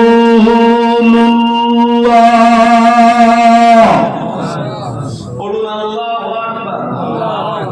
আর আওয়াজ দিয়ে বলেন আল্লাহু আকবার। ওই যে ছাগলের বাচ্চার জবান খুলে গেল, ও জবানের মধ্যে পড়েই চলেছে, লা ইলাহা ইল্লাল্লাহ মুহাম্মাদুর রাসূলুল্লাহ সাল্লাল্লাহু আলাইহি ওয়াসাল্লাম। জি আবুল আহাব ছাগলের বাচ্চা ঠ্যাং চালিয়ে ধরল, করোনাটা আসান দিয়ে ঠিক এইভাবে ঠ্যাং চারটে ঘুরিয়ে ভেঙে দিল। ওই ছাগলের বাচ্চাটার এখন সাধারণ ছাগলের বাচ্চা নয়, ও তো এখন আল্লাহর কুদরতের এক নমুনা। ও কালেমা পড়ছে মানে আল্লাহর কুদরতের এক নমুনা, দৃষ্টান্ত। আমার আল্লাহ খুব রেগে গেলেন, কোরআনের আয়াত নাযিল করে দিলেন, সূরা নাহল নাযিল করে দিলেন। ও তো ছাগলের বাচ্চাটারে আঘাত করেছে হাত দিয়ে, তাই আমার আল্লাহ প্রথম আয়াতেই দিচ্ছে, তাব্বাত ইয়াদা আবি লাহাবি ওয়া তাব। মহান আল্লাহ জানিয়েছেন আবু লাহাবের হাত দুটি ধ্বংস হয়ে গেছে। যাবে বলেননি, হাত তখনও ধ্বংস হয়নি, বলো আল্লাহ আয়াত নাযিল করছেন তাব্বাত ইয়াদা আবি লাহাব, আবু লাহাবের হাত দুটো শেষ হয়নি তখনো। পরে মহান আল্লাহ আবার বললেন ওয়াতাব, আর আবু লাহাব নিজেও ধ্বংস হয়ে যাবে। ও বাবাজিরা ভাইরা, আল্লাহ পাক রব্বুল আলামিন বললেন যেদিন আবু লাহাবের উপরে গজব নেমে আসবে, যেদিন আবু লাহাবের উপরে আযাব নেমে আসবে, আল্লাহর পক্ষ থেকে কঠিন শাস্তি যেদিন আবু লাহাবের উপরে নেমে আসবে, মা গানা আনহু মালুহু ওয়া মা কাসাব। আল্লাহু আকবার, আল্লাহু আকবার। আরো আওয়াজ দিয়ে বলেন আল্লাহু আকবার। আমার আল্লাহ বললেন না না না না না, সেদিন আবু লাহাবের উপার্জিত ধন সম্পদ তার কোনো কাজে আসবে না। আবু লাহাবের জীবনে ধ্বংস যেদিন নেমে আসবে, ওর উপার্জিত ধনরাশি, ধন সম্পদ, টাকা পয়সা কোনো কাজে আসবে না। এই পর্যন্ত মনে রাখুন। এবার দুটো কথা শুনে যান। যখন বদরের যুদ্ধের ডাক এলো, এই আয়াত নাযিল হওয়ার পরে 7 বছর বেঁচে থাকলো আবু লাহাব। 7 বছরে ওর কিচ্ছু হয়নি। আবু লাহাব মাঝে মাঝে আমার নবীর সাহাবীদের ডেকে বলতো তোমাদের নবীর উপরে নাযিল হওয়া কোরআনে না বলা আছে আমার হাত ধ্বংস হয়ে যাবে, আমার তো কিচ্ছু হবে না। কোরআন সত্য না মিথ্যা? হ্যাঁ, 7 বছর পরে রাসূল ততক্ষণে মদিনায় চলে গেছেন। বদর যুদ্ধের ডাক এলো, জি আবু লাহাবকে ডাকা হলো বদর যুদ্ধে যাওয়ার জন্য। আবু লাহাব বলল আমি যাব না, আমার পজিশনে আমি অন্য কাউকে রিপ্লেসমেন্ট করছি, আমি অন্য একজন শহীদকে দিচ্ছি, তার খরচ লাগে সমান করে। কেন জানেন? যায়নি, ভয় একটা ছিল, যুদ্ধে গেলে কেউ যদি মারা না যায় আমি মারা যেতে। বদর যুদ্ধে জয় মুসলমানদের হলো। আর একটু মন খুলে 313 জন মুসলিম, কত? আর যত বলেন কত? 313। ওরা 1000। ওদের যা অস্ত্র শস্ত্র মুসলমানদের তুলনামূলক কিচ্ছু নেই। জয়ের টুপি আল্লাহ মুসলমানদের মাথায় পরিয়ে দিলেন। জিবরিল নিজে ময়দানে নেমে লড়াই করেছে। সুবহানাল্লাহ বললেন। হ্যাঁ, কোরআন পড়ে দেখবেন সূরা আনফাল। সূরা আনফালের প্রথম রুকুটা পড়লে আপনি বদরের যুদ্ধের কিছু ইতিহাস সূরা আনফালের ভিতর থেকে পেয়ে যাবেন। আমি অনেকদিন পরে আপনাদের অন্তরে একবার এলাম, তো একদিনে এসে আমি যে সব কথা গুছিয়ে আপনাদের বলে ফেলতে পারবো সেটা তো পসিবল নয় ভাই। শুধু একটা কথা বলছি, চাচা আব্বাস বদরের যুদ্ধে মুসলমানদের বিপক্ষে, আবু জাহেলের পক্ষে। চাচা সবাই বলেন আব্বাস রাদিয়াল্লাহু তাআলা, উনি তখনও কলেমা পড়েননি। জি, কলেমা পড়ার পরে মুসলিম শরীফের হাদিসে এসছে, একদিন চাচা আব্বাস রাসূলের কাছে এসে বলছেন হুজুর সব বুঝলাম, একটা জিনিস বুঝলাম না, আজও মাথায় ঢুকি। নবীজি বললেন সব বুঝলেন, যেটা বুঝলেন না সেটা বলে ফেলুন, দেখি আমি আপনাকে বুঝিয়ে বলতে পারি কি। আল্লাহ নবী চাচা হযরত আব্বাস রাদিয়াল্লাহু তাআলা আনহু বললেন ইয়া রাসূলুল্লাহ ইয়া হাবিবাল্লাহ হুজুর, আমি বদরের ময়দানে ছিলাম হুজুর, বদরের ময়দানে আপনার বিরুদ্ধে লড়াই করছিলাম। ইয়া রাসূলুল্লাহ ইয়া হাবিবাল্লাহ হুজুর, আশপাশে কোনো সৈন্য দেখতে পাচ্ছিলাম না, কোনো সোলজার দেখতে পাচ্ছিলাম না, অথচ বদরের ময়দানে একটা আওয়াজ শুনতে পাচ্ছিলাম। কে যেন আওয়াজ দিচ্ছিল, উকুদুম ইয়া হাইজুম, হে হাইজুম তুমি এগিয়ে চলো। শুনছেন নাকি হুজুর? কাউকে দেখতে পাচ্ছিলাম না, একটা আওয়াজ শুনতে পাচ্ছিলাম, কে যেন একজন বলছিল উকুদুম ইয়া হাইজুম, হাইজুম তুমি এগিয়ে চলো। ইয়া রাসূলুল্লাহ ইয়া হাবিবাল্লাহ হুজুর, একটু একটু এগিয়ে যেয়ে দেখতে পাচ্ছিলাম একজন ভিন ধর্ম অবলম্বী, একজন বিরোধী শিবিরের সৈন্য সে যুদ্ধের ময়দানে চলছে, হঠাৎ তার ধর কল্লা আলাদা হয়ে যাচ্ছে। হুজুর কোন তলোয়ার দেখতে পাচ্ছিলাম না, কোন হাত দেখতে পাচ্ছিলাম না, কোন সৈন্য দেখতে পাচ্ছিলাম না, অথচ একজন চলমান বিরোধী শিবিরের সৈন্যের ধর কল্লা আলাদা হয়ে যাচ্ছিল। হুজুর বিষয়টা তো আজ আমি আপনার চাচা আব্বাস কিছুই বুঝলাম না। দয়ার নবী মুহাম্মদুর রাসূলুল্লাহ সাল্লাল্লাহু আলাইহি ওয়াসাল্লাম নবী আমার বললেন, চাচা ও আমার চাচা গান শুনুন, আমি মুহাম্মদুর রাসূলুল্লাহ সাল্লাল্লাহু আলাইহি ওয়াসাল্লাম আমি আল্লাহ পাকের নবী বলছি, চাচা বদরের ময়দানে জিহাদের ময়দানে যুদ্ধ করার জন্য মুসলমানদেরকে সহযোগিতা করার জন্য নেমেছিলেন আল্লাহর ফেরেশতা হযরত জিবরিল আমিন আলাইহিস সালাম। জিবরিলের ঘোড়ার নাম ছিল হাইজুম, তাই ফেরেশতা জিবরিল তার ঘোড়াকে ডাক দিয়ে বলছিলেন উকুদুম ইয়া হাইজুম, হে হাইজুম তুমি এগিয়ে চলো। আর হাইজুম যেই না এগিয়ে যাচ্ছিল, আপনি চলমান বিরোধী শিবিরের একজন সৈন্যের ধর কল্লা আলাদা হয়ে যেতে দেখছিলেন, অথচ কোন সৈনিককে দেখতে পাচ্ছিলেন না, যে সৈনিকে বিরোধী শিবিরের ওই সৈনিকের ধর কল্লা আলাদা করে দিয়েছে। ও চাচাজান, ওদের ধর কল্লা দুনিয়ার কোন মানুষের তলোয়ারে আলাদা করে দেয়নি, ওদের ধর কল্লা আল্লাহর ফেরেশতা জিবরিলের তলোয়ার আলাদা করে দিয়েছে।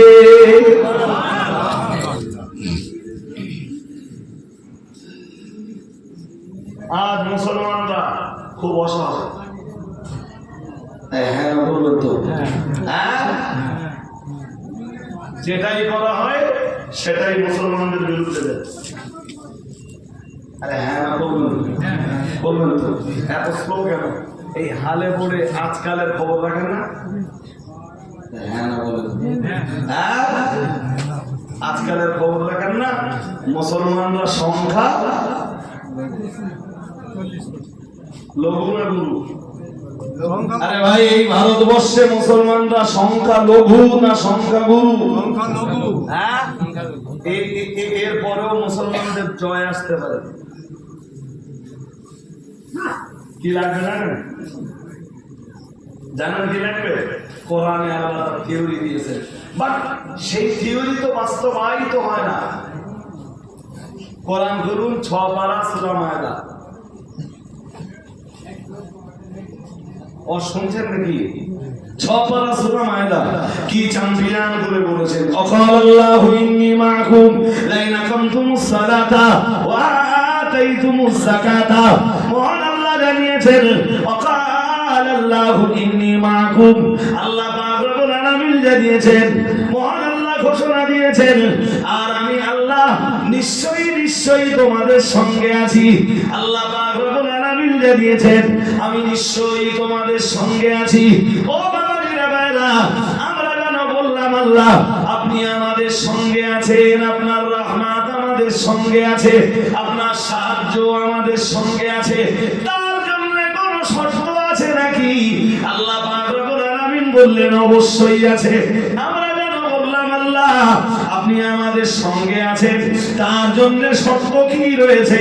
আল্লাহ পাক রব্বুল আলামিন 1 নম্বর শর্ত দিলেন, আমি আল্লাহ তোমাদের সঙ্গে আছি, তার জন্য প্রথম শর্ত হলো লাইনা কান্তুমুস সালাতা, তোমরা যদি সালাত কায়েম করো, তোমরা যদি সালাত প্রতিষ্ঠা করো, তোমরা যদি নামাজ প্রতিষ্ঠা করো, তোমরা নামাজ কায়েম করলে, তোমরা নামাজ প্রতিষ্ঠা করলে, তবেই আমি আল্লাহ তোমাদের সঙ্গে আছি। আর একটু মন খুলে বলে, প্রথম কি লাগবে? নবীদের 312 জন সৈন্য নিয়ে নিজেকে দিয়ে 313, তাহলে রসুলের সাহাবী সংখ্যা 312, রসুলকে দিয়ে 313। এই 312 জন সৈনিক যারা বদরের ময়দানে গেছে, একজনও বেনামাজি আছে? আর জোর করে বলতে হবে। আজ আমরা যারা আল্লাহ সাহায্যের প্রার্থনা করছি, কামনা করছি, বেনামাজি আছে না নেই? অধিকাংশই বেনামাজি। তা আল্লাহ সাহায্য কি প্যাকেট করে পাঠিয়ে দেবে?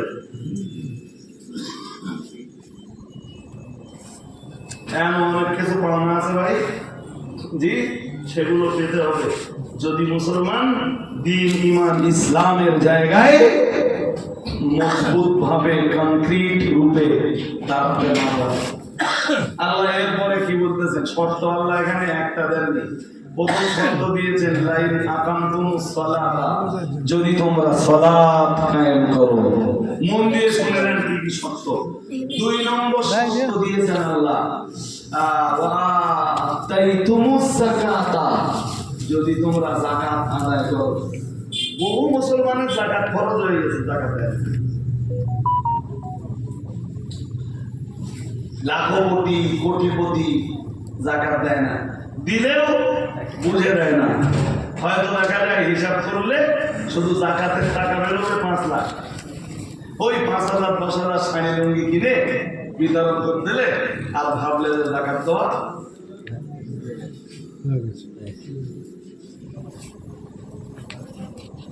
কিছু গরিব লোকের শাড়ি দিলে, কটা লুঙ্গি দিলে আর ভাবলে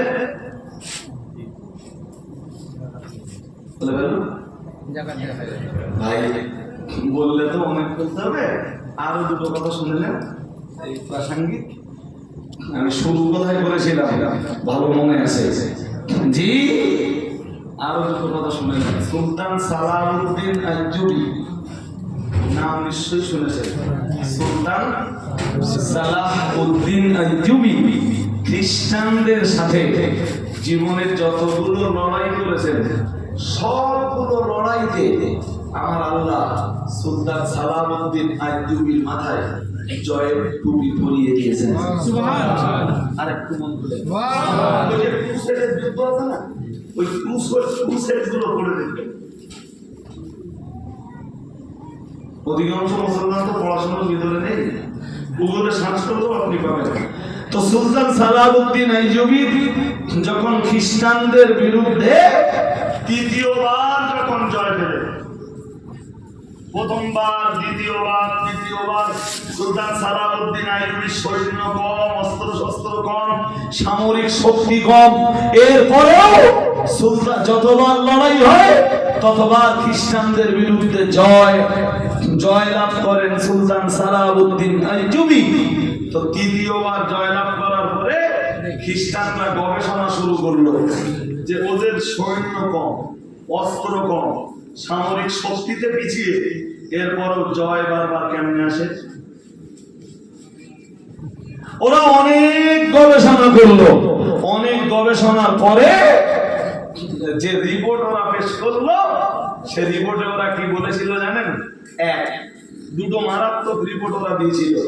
প্রথম রিপোর্ট ওরা দিয়েছিল সুলতান সালাহউদ্দিন আইয়ুবী এমন এক পরিবার থেকে উঠে এসেছে, আর উনি নিজে এমন একজন ব্যক্তিত্ব যিনি কখনো হারাম খাবারের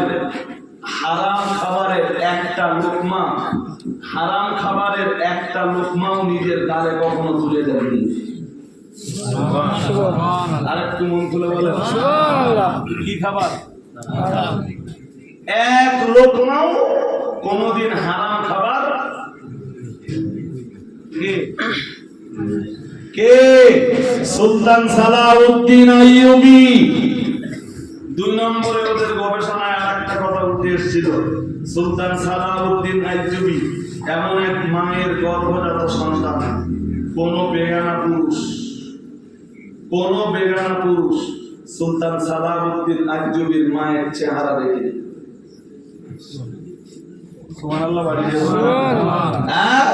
তাই ওই রকম একজন মায়ের গর্ভ থেকে আল্লাহ মুসলিমদের জন্য একজন মধ্যে মুজাহিদকে পাঠিয়েছে। আর একটু মন খুলে বলুন। আজকের হিসাব কষে দেখবেন মুসলিম পরিবারের বিপুল পরিমাণ মা বোন আজ বেপরদা। 2, মুসলিমদের ভিতরে ঢুকে পড়েছে, বলুন আরাম আরাম, ব্যবসা হালাল। আর সুদটা আপনি একটা সাইডে রেখে দেন না, ব্যবসা হালাল, এরপরেও হালাল ব্যবসার ভিতরে হারাম ঢোকায়।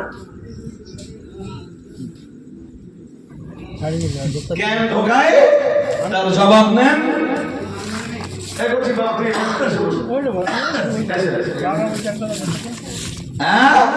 ব্যবসা হালাল ভাবে করলে 1000 টাকা উপার্জন হবে। ওই একই ব্যবসায় হারাম পন্থা অবলম্বন করলে, হারাম উপায় অবলম্বন করলে 10,000 টাকা উপার্জন হবে। ব্যাস, হালালটা ছেড়ে হারাম রাস্তা ধরে। আপনি যদি বলেন এসব আপনি খবর রাখেন, আমার একটা ভাই আছে আমার নিচে, জানেন আমার নিচে, তা আলিয়াতে কামেল পর্যন্ত পড়েছে। আমি খুব বলেছি তুই দাওয়াটা কমপ্লিট কর, অজনসিয়াত করিস নাই বা করিস। আমি তো ওর ভাই আবার গার্জিয়ান, মানে আব্বা তো ছোটবেলায় ইন্তেকাল করেছে। ভাই একদিকে যেমন ভাই, অন্যদিকে তেমন গার্জিয়ান। জি, তাও আমার কথা শুনলে না, ও বলবে ভাই টুকটাক করে ব্যবসা বাণিজ্য করি। ওই একটা করে ব্যবসা কিছুদিন করে আর আমার কাছে এসে বলে আমার হবে না। তো কেন হবে না মানে? তাহলে ভাই এটা তুমি বলবা, আমার বুঝিয়ে বললে আমি বলবো। তাহলে ভাই এই যে ব্যবসা গেছি যদি হালাল ভাবে করি, খুব বেশি হলে দিন 500 টাকা উপার্জন করতে পারবো। আর একই কাজ হারাম ভাবে করলে 5,000, 10,000, 15,000, 20,000 একদিন আসবে। তাহলে কোনটা কিভাবে হচ্ছে না হচ্ছে সব বুঝিয়ে বললে। কিছুদিন পরে গেল কয়লার ব্যবসা, কয়লার ব্যবসা কিছুদিন করে কিছুদিন করে বললে ভাই এ হবে না। কেন হবে না? তাহলে ওদের ভেজাল না দিতে পারলে লাভ কম। আমার কি বলছে জানেন? বলছে ভাই 4 লাখ টাকায় কি 3.5 লাখ টাকায় কি 3 লাখ টাকা, 3 লাখ টাকা খাটিয়ে কয়লা ফেলবো আর তাতে প্রফিট আসবে 3,000 টাকা। তাও ধরুন 1.5 লাখ টাকা বাকি রাখবে, ওই টাকা টুকটুক করে দেবে। তা ভাই এত টাকা খাটিয়ে কয়লার ব্যবসা করতে যাবো কেন? আর যারা করে ওরা কি করে করে? তা আমারে বলছে ভাই বলতে ভেজাল দিলি 3,000 না, ওই এক গাড়িতে আবার 30,000 দাম হবে ভেজাল দিতে।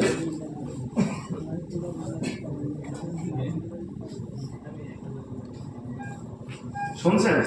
কিছুদিন গেল পিডব্লিউর গাছ কিনতে, ওই রাস্তার ধারে যেসব গাছ, ওতে ওই লাইনে দাঁড়িয়ে ওই এসে বললো ভাই এ মনে করা যায়। আমি কেন? তাহলে পুরো ঘুষ, পুরো একটা গাছের দাম ধরুন 1,20,000, সেই গাছ বিক্রি হবে শুধু 20,000, কিন্তু পিডব্লিউর অফিসার যে আছে ও খেয়ে নেবে 50,000। জি, যে এলাকায় গাছ আছে গাছ কাটতে গেলে ক্লাব এসে বলবে আমার 10,000। এরপরে যে থানায় ওই গাছ কাটবে থানা যেয়ে বলবে আমার 10,000। খেতে খেতে খেতে খেতে খেতে খেতে দেখা যাবে যে একটা গাছ কিনেছে লাভ 30,000 হয়েছে, বাট ঘুষ দিতে হয়েছে অন্তত 60 থেকে 70,000। ভাই ঘুষ দিয়ে ব্যবসা করবো না, রাসূলুল্লাহ নিষেধ করেছেন। আর রাশি ওয়াল মুরতাশি কিলাহুমা ফিন্নার, ঘুষ দাতা ঘুষ গ্রহীতা দুজনেই জাহান্নামে। আর একটু জোর বলবো, জোর বলবো। হ্যাঁ, 2023-এ আমার সাথে এক হাজি সাহেব হজ করতে যাচ্ছে। সে তখনও 5 বারের নামাজি না, যখন হজে যাচ্ছে 5 বারের কংক্রিট নামাজি না, সবে নামাজ ধরেছে হজে যাবে তাই আমার সঙ্গে গেছে। তা আমি কাবায় ফেলে বললাম আল্লাহ শোনেন, এই হজ অনেক লোকে করে, হজ সবাই রাখতে পারে না, তা আপনার হাত ধরে বলছি আল্লাহর কাবায় দাঁড়িয়ে হজটা আপনি রেখে দেন। জানেন হজ থেকে ফিরে 6 মাস পরে একদিন আমার বাড়ি এসে বলছে যে ভাই ব্যবসা বাণিজ্য যেভাবে যেটা করতাম সব ব্যবসা প্রায় কমিয়ে দিয়েছি। আর তার মানে তাহলে ভাই এখন যা উপার্জন হয়, আগে যে ব্যবসায় 30,000 ইনকাম করেছি এখন 3,000 ইনকাম করা খুব কঠিন।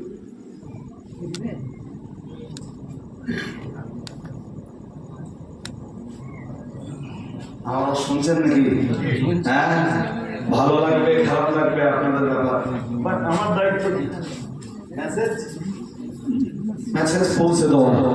এটাই তো কোরআনের মেসেজ। পড়ে দেখুন কোরআন কোথায় আছে, সূরা বাকারা 2য় পারা। কি চ্যাম্পিয়ন করে আল্লাহ বলেছেন, ইয়া আইয়ুহাল্লাযীনা আমানু, আল্লাহ পাক রব্বুল আলামিন জানিয়েছেন, হে দুনিয়ার ঈমানওয়ালা মানুষের দল, কুলু মিনাত তাইয়্যিবাত, মহান আল্লাহ জানিয়েছেন তোমরা হালাল খাবার খাও। মা রাযাকনাকুম, আমি যে রুজি রুটি তোমাদের দিয়েছি ওই রুজি রুটি থেকে তোমরা হালাল খাবার খাও। সুবহানাল্লাহ। আরেকটু মন করে বলেন সুবহানাল্লাহ। জি, আল্লাহ এর পরে বললেন আশকুরুলিল্লাহ, আর হালাল খাবার পরে এবারে আল্লাহর ইবাদত করো। আল্লাহর ইবাদতের পূর্ব শর্তই হলো আপনাকে আর আমাকে হতে হবে হালাল রুজি রুটি খানেওয়ালা, হালাল রুজি রুটির অবলম্বী। তবে আমার আল্লাহ হালাল রুজি রুটি খেয়ে ইবাদত করলে সেই ইবাদত নিবেন। বাকিটা আমি ব্যাখ্যায় গেলে ওই সূরা লাহবের যে অংশ বলছিলাম ওই অংশটুকু বলে আর শেষ করতে পারবো না। বদরের যুদ্ধে জয় মুসলমানদের হলো, মক্কার 24 জন শুধু নেতা মারা গেল। শুনছেন নাকি? আমি ভুলে যাইনি। জি, মক্কার 24 জন শুধু নেতা মারা গেল। ওই খবর আবু লাহাবের কানে এলো।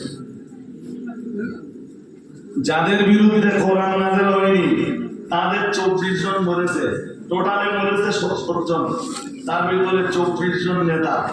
আমার বিরুদ্ধে তো কোরআন নাযিল হয়ে আছে, তাব্বাত ইয়াদা আবি লাহাবিউ, পড়েন না পড়েন, আবি লাহাবিউ ওয়া তাব, আমার বিরুদ্ধে তো নাযিল হয়ে আছে, তাহলে আমার উপরে তো খুব তাড়াতাড়ি আযাব আসবে। ব্যাস, ওই বদর যুদ্ধে পরাজয়ের দুঃসংবাদ মক্কার মাটিতে আসবার 7 দিন পরে আবু লাহাবের খেল শুরু হয়ে গেল। কি রোগ হলো জানেন? সেই রোগের নাম আরাবিয়ানদের ভাষায় আদাস রোগ। কি রোগ? আদাস। এই বাংলায় কি বলে এরকম ওই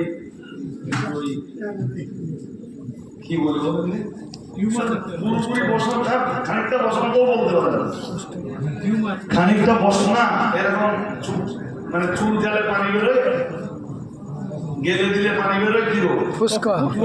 কুষ্ঠ। এই জাতীয় রোগ শুরু হলো আবু লাহাবের গোটা স্কিনে, আর এই হাত দুটো পুরো পঙ্গু হয়ে গেল। আল্লাহ বলতেছিলেন না, তাব্বাত ইয়াদা আবি লাহাব, আবু লাহাবের হাত ধ্বংস হবে না, হয়ে গেছে। শুধু সময়ের অপেক্ষা, সময়ের অপেক্ষা। হাজিরিনে মাজলিস, আল্লাহ আবার বললেন ওটা খুব তাড়াতাড়ি আবু লাহাব নিজেও ধ্বংস হবে। এই যে রোগটা হলো না, গোটা দেহে ছড়িয়ে গেল। আবু লাহাবের স্কিনে পচন শুরু হলো, গোশতে পচন শুরু হলো। বড় বড় ডাক্তারদের ডাকা হলো, ডাক্তাররা এসে, হেকিমরা এসে কিছুই করতে পারে না। বলে আমরা রোগ দেখেছি কিন্তু এই ধরনের রোগ দেখিনি, স্কিনের এই ধরনের সমস্যা কখনো দেখিনি, এ আমাদের কবজার বাইরে। জি, দুর্গন্ধ বার হতে লাগলো। আবু লাহাবের আপনজনরা সবাই আবু লাহাবকে ছেড়ে চলে গেল। আবু লাহাবের মরণ হলো। ও বাবাজিরা ভাইরা, গভীরভাবে মাথায় রাখুন, আমার আল্লাহ জানিয়ে দিয়েছেন যেদিন আবু লাহাবের জীবনে এই কঠিন বিপর্যয় নেমে আসবে, মা আগনা আনহু মালুহু ওয়া মা কাসাব, না না না না না, আবু লাহাবের মাল সম্পদ সেদিন আবু লাহাবের কোনো কাজে আসবে না। অথচ তাফসীরকারকরা লিখেছেন সেই জমানায় আবু জাহেল, সেই জমানায় আবু লাহাব ছিল 8 কেজি সোনার মালিক। কেজি 8 কেজি, এত আস্তে বলতেছেন কেন? কেজি একটু জোর করে বলেন। 8 কেজি সোনার মালিক ছিল আবু লাহাব। সেই জমানায় 8 কেজি মানে এই জমানায় হিসাব করলে 800 কেজি।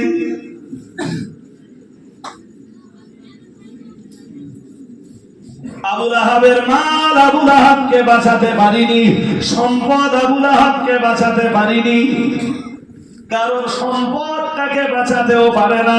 মহান আল্লাহ সূরাতুল হুমাযার ভিতরে জানিয়েছেন, ওয়াইলুল লিকুল্লি হুমাযাতিল লুমাযা আল্লাযী জামাআ মালাহু ওয়া আদ্দাদা ইয়াহসাবু আন্না মালাহু আখলাদা। মহান আল্লাহ জানিয়েছেন, আল্লাহ পাক ঘোষণা দিয়েছেন, ওয়াইলুল লিকুল্লি হুমাযাতিল লুমাযা আল্লাযী জামাআ মালাহু ওয়া আদ্দাদা। এই পৃথিবীতে একটা শ্রেণীর মানুষ রয়েছে, মহান আল্লাহ জানিয়েছেন, যারা সম্পদ শুধু জোগাড় করে, সম্পদ শুধু সঞ্চয় করে। আল্লাহ পাক রব্বুল আলামিন জানিয়েছেন, না না না না, সেটা আল্লাহর রাস্তায় খরচ করে না। মহান আল্লাহ জানিয়ে দিয়েছেন, মা আগনা আনহু মালু। মহান আল্লাহ জানিয়েছেন, আল্লাহ পাক ঘোষণা দিয়েছেন, ইয়াহসাবু আন্না মালাহু আখলাদা। না না না না না না, আমি আল্লাহ পাক রব্বুল আলামিন বলছি, আমার রাস্তায় যারা সম্পদ খরচ করে না, সম্পদ যারা শুধু জোগাড় করে, ওরা ধারণা করে ইয়াহসাবু আন্না মালাহু আখলাদা, ওদের মাল ওদেরকে বিপদের দিনে বাঁচাবে, ওদের সম্পদ ওদেরকে বিপদের দিনে বাঁচাবে। কিন্তু মহান আল্লাহ জানিয়েছেন, আমার পক্ষ থেকে পাকড়াও যখন আসবে, আমার পক্ষ থেকে শাস্তি যখন ওদের উপরে এসে পড়বে, কাল্লা, কখনোই নয়, ওদের মাল ওদেরকে বাঁচাতে পারবে না, ওদের সম্পদ ওদেরকে বাঁচাতে পারবে না, পারবে না, পারবে না। ও ভাইরা আমার, মনে রাখুন, আজ আমি অনেক কথাই বলেছি, অনেক আগে বলেছিলাম, তখন এ মজলিসে সবাই হয়তো ছিলেন না। বলেছিলাম, আপনার সম্পদ আপনার সফলতার মানদণ্ড নয়, আপনার টাকা পয়সা আপনার সফলতার মানদণ্ড নয়, আকাশচুম্বী গগনভেদী ঘর বাড়ি আপনার সফলতার মানদণ্ড নয়। মনে আছে? মনে আছে? হ্যাঁ, আবু লাহাব তার এক উজ্জ্বল দৃষ্টান্ত। আরো দৃষ্টান্ত নেবেন কোরআনুল কারীমের 29 পারা সূরায় মুদ্দাথিরটা খুলে দেখুন। মহান আল্লাহ জানিয়েছেন, ইয়া আইয়ুহাল মুদ্দাথির কুম ফাআনদির ওয়া রাব্বাকা ফাকাব্বির ওয়া সিয়াবাকা ফাতাহহির। মহান আল্লাহ জানিয়েছেন, চলুন আসলে আমার সূরা মুদ্দাসসিরের শুরু থেকে বলবার উদ্দেশ্য নয়, কি চ্যাম্পিয়ন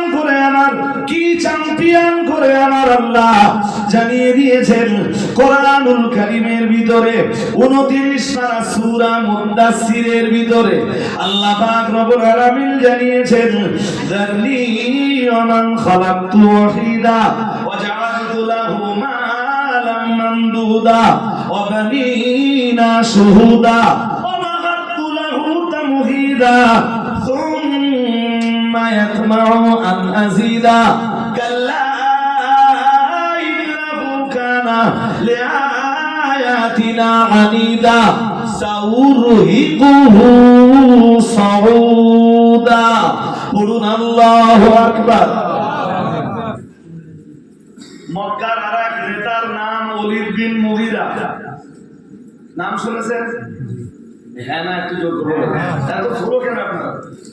জি, মক্কার আরেক নেতার নাম হলো ওলীদ বিন মুগীরা। কতটা মাল ছিল তার জানেন? আল্লাহ নিজে বলতেছেন, এই যে সূরা মুদাসসিরের আয়াত নাম্বার 11, 12, 13, 14, 15, 16, 17, 18, 19, 20, 21, 22, 23, 24, 25, 26, 27, 28, 29, 30 সবগুলো আয়াত আল্লাহ ওয়ালিদ বিন মুগীরার বিরুদ্ধে নাযিল করছেন।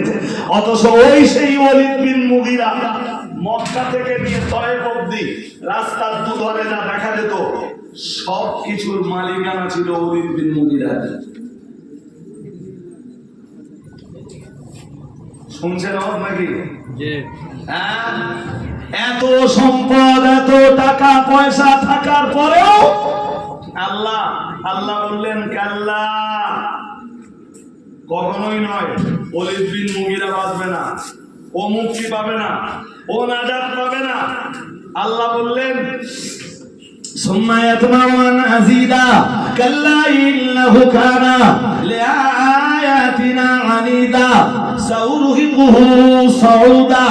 মহান আল্লাহ বললেন ওয়ালিদ বিন মুগীরা নিষ্কৃতি পাবে না, মুক্তি পাবে না, কারণ ইন্নাহু কানা লিআয়াতিনা আনীদা, সে আমার আয়াতের এগেইনস্টে, আমার আয়াতের এগেইনস্টে অবস্থান গ্রহণ করেছে, আমার আয়াতের বিরোধিতা করেছে, আমার কোরআনের প্রতি দুশমনি করেছে, আমার নবীর প্রতি দুশমনি করেছে। তাই সে কখনোই নিষ্কৃতি পাবে না, পাবে না, পাবে না। মহান আল্লাহ জানিয়েছেন সাউরহিকুহু সাউদা, খুব তাড়াতাড়ি আমি আল্লাহ ওয়ালিদ বিন মুগীরাকে সাউদ নামীয় পাহাড়ের উপরে চাপাবো। বলুন নাউজুবিল্লাহ। কোন পাহাড়? পাহাড়টার নাম সাউদ। সাউদ কোথায় জানেন? এটা দুনিয়ার কোনো পাহাড় না, এইটা জাহান্নামের পাহাড়। কিসের পাহাড়? জাহান্নামের পাহাড়। জাহান্নামের এই পাহাড়ের নাম হলো সাউদ। কি নাম? সাউদ। পাহাড়টা পুরো আগুনের। বিশ্বাস না অবিশ্বাস? জাহান্নামে এরকম পাহাড় থাকতে পারে? থাকতে পারে না, আছে। বিশ্বাস না অবিশ্বাস? পুরোপুরি। আরে তো জাহান্নামে আগুনের পাহাড় আছে, এইটা বুঝবার জন্য দুনিয়ার আগ্নেয়গিরি আছে না? আছে। ওই যে ক্লাস 9-10 ভূগোলে বোধহয় আমরাও পড়েছি সেই সময়। তারপরে তো আর ভূগোল নিয়ে খুব বেশি পড়িনি। তা আপনি আগ্নেয়গিরি এটা বা আগ্নেয়গিরি ভূগোলে যে লিখলে আপনি দুনিয়াতেও দেখে নিতে পারবেন যে আগ্নেয়গিরি কেমন, আগুনের পাহাড় কেমন। হাজিরিনে মজলিস, মনে রাখুন বিদায় ঘন্টা আমার বাজতে চলল, আমি শেষ লগ্নে চলে এসেছি প্রায়। জাহান্নামের, এটা জাহান্নামের আগুনের পাহাড়। আল্লাহ পাক রব্বুল আলামিন জানিয়েছেন ওয়ালিদ বিন মুগীরাকে খুব তাড়াতাড়ি জাহান্নামের এই আগুনের পাহাড়ে ওঠাবো। বলুন নাউজুবিল্লাহ। আরো আওয়াজ দিয়ে বলেন উঠতে সময় লাগবে 70 বছর। কত? আরে ভাই, হাত দিলে হাত পুড়ে যাবে, পা দিলে ওই অবস্থাতে পাপিষ্ঠদেরকে, জাহান্নামীদেরকে আল্লাহ ওই পাহাড়ে ওঠাবে। ওখানে উঠেতে নিষ্কৃতি পাবে তা না, ওখানে আমার শাস্তির ফেরেশতারা দাঁড়িয়ে আছে ডান্ডা নিয়ে। জি, ওখান থেকে আবার নামতে সময় যাবে 70 বছর। আল্লাহ বললেন আমি ওয়ালিদ বিন মুগীরাকে ছাড়ব না। এত সম্পদের মালিক হওয়ার পরেও না মুক্তি পাবে আবু লাহাব, না মুক্তি পাবে ওয়ালিদ বিন, না মুক্তি পাবে আবুল আসওয়াদ ইবনে কাল্লা, না মুক্তি পাবে, না মুক্তি পাবে নাদার বিন হারিস। ভাই এদের সবার ইতিহাস কোরআনে আল্লাহ বিবরণ করেছেন। নদর বিন হারিস সেও মক্কার এক বিরাট পয়সাওয়ালা ধনাঢ্য ব্যক্তি। আবুল আসওয়াদ ইবনে কালদা সেও এক পয়সাওয়ালা লোক। কোরআনুল কারীমের 30 পারায় আল্লাহ আবুল আসওয়াদ ইবনে কালদার আলোচনা করেছেন, আবু জাহেলের আলোচনা করেছেন আল্লাহ কোরআন কারিমে যে হাজিরিনে মজলিস, আমার লম্বা করে বলবার সময় নেই। এরা প্রভাবশালী হওয়ার পরেও, ধনাঢ্য ব্যক্তি হওয়ার পরেও, পয়সাওয়ালা মানুষ হওয়ার পরেও এদের জায়গা জাহান্নাম, জাহান্নাম, জাহান্নাম।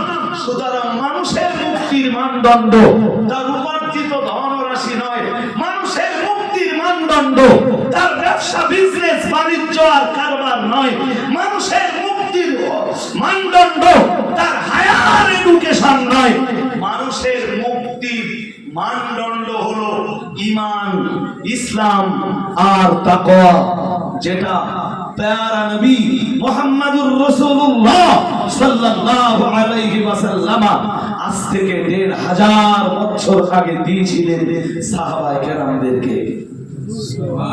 আরেকটু মন খুলে বলে, আজ সাহাবায়ে কেরামরা শুধু দরবারে নববীতে বসে, দুনিয়ার আর কোন স্কুলে না যে, আর কোন কলেজে না যে, আর কোন ইউনিভার্সিটিতে না যে, কোথাও পড়াশোনা না করতে করে শুধু রাসূলের কাছে শিক্ষার দীক্ষা নিয়ে, সেই শিক্ষার বাস্তবায়ন ঘটিয়ে, সেই শিক্ষা নিয়ে নিজেকে আলোকিত করে সাহাবারা আল্লাহর আকাশের নিচে, আল্লাহর জমিনের উপরে সর্বযুগের সর্বশ্রেষ্ঠ সুসভ্য এক জাতিতে পরিণত হয়েছিলেন। আরে মনগুলো বলে, সুতরাং আপনাদের সকলের কাছে আমার মানবিক আবেদন, কোরআন সবাই পড়তে শিখুন।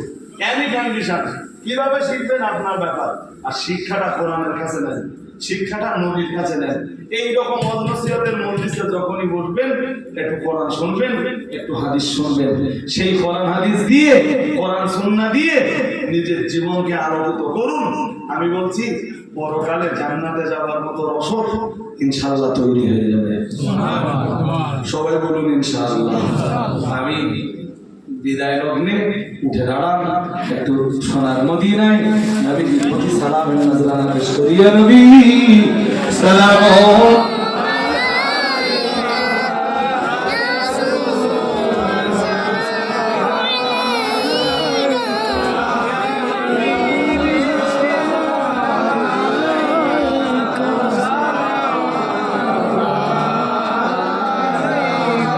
हमारा जे अपना दीवाना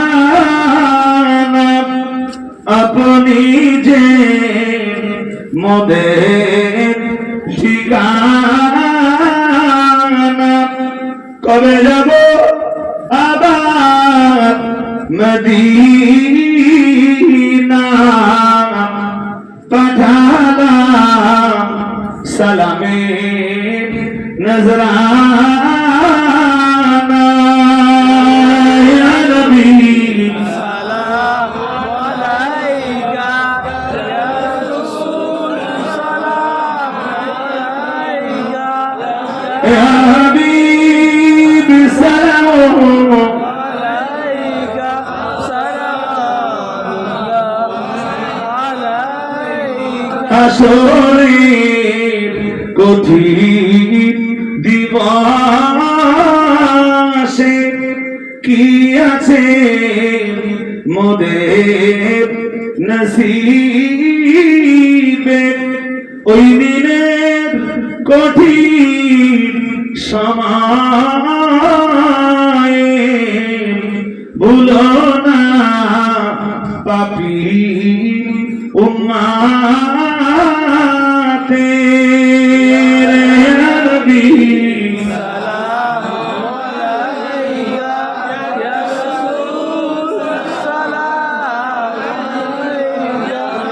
يا حبيب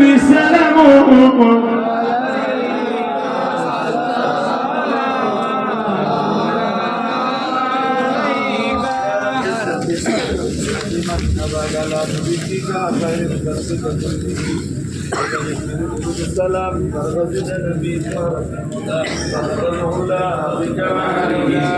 كشف الدجى بجماله حسنت جميع خصاله صلوا عليه وآله اللهم صل على سيدنا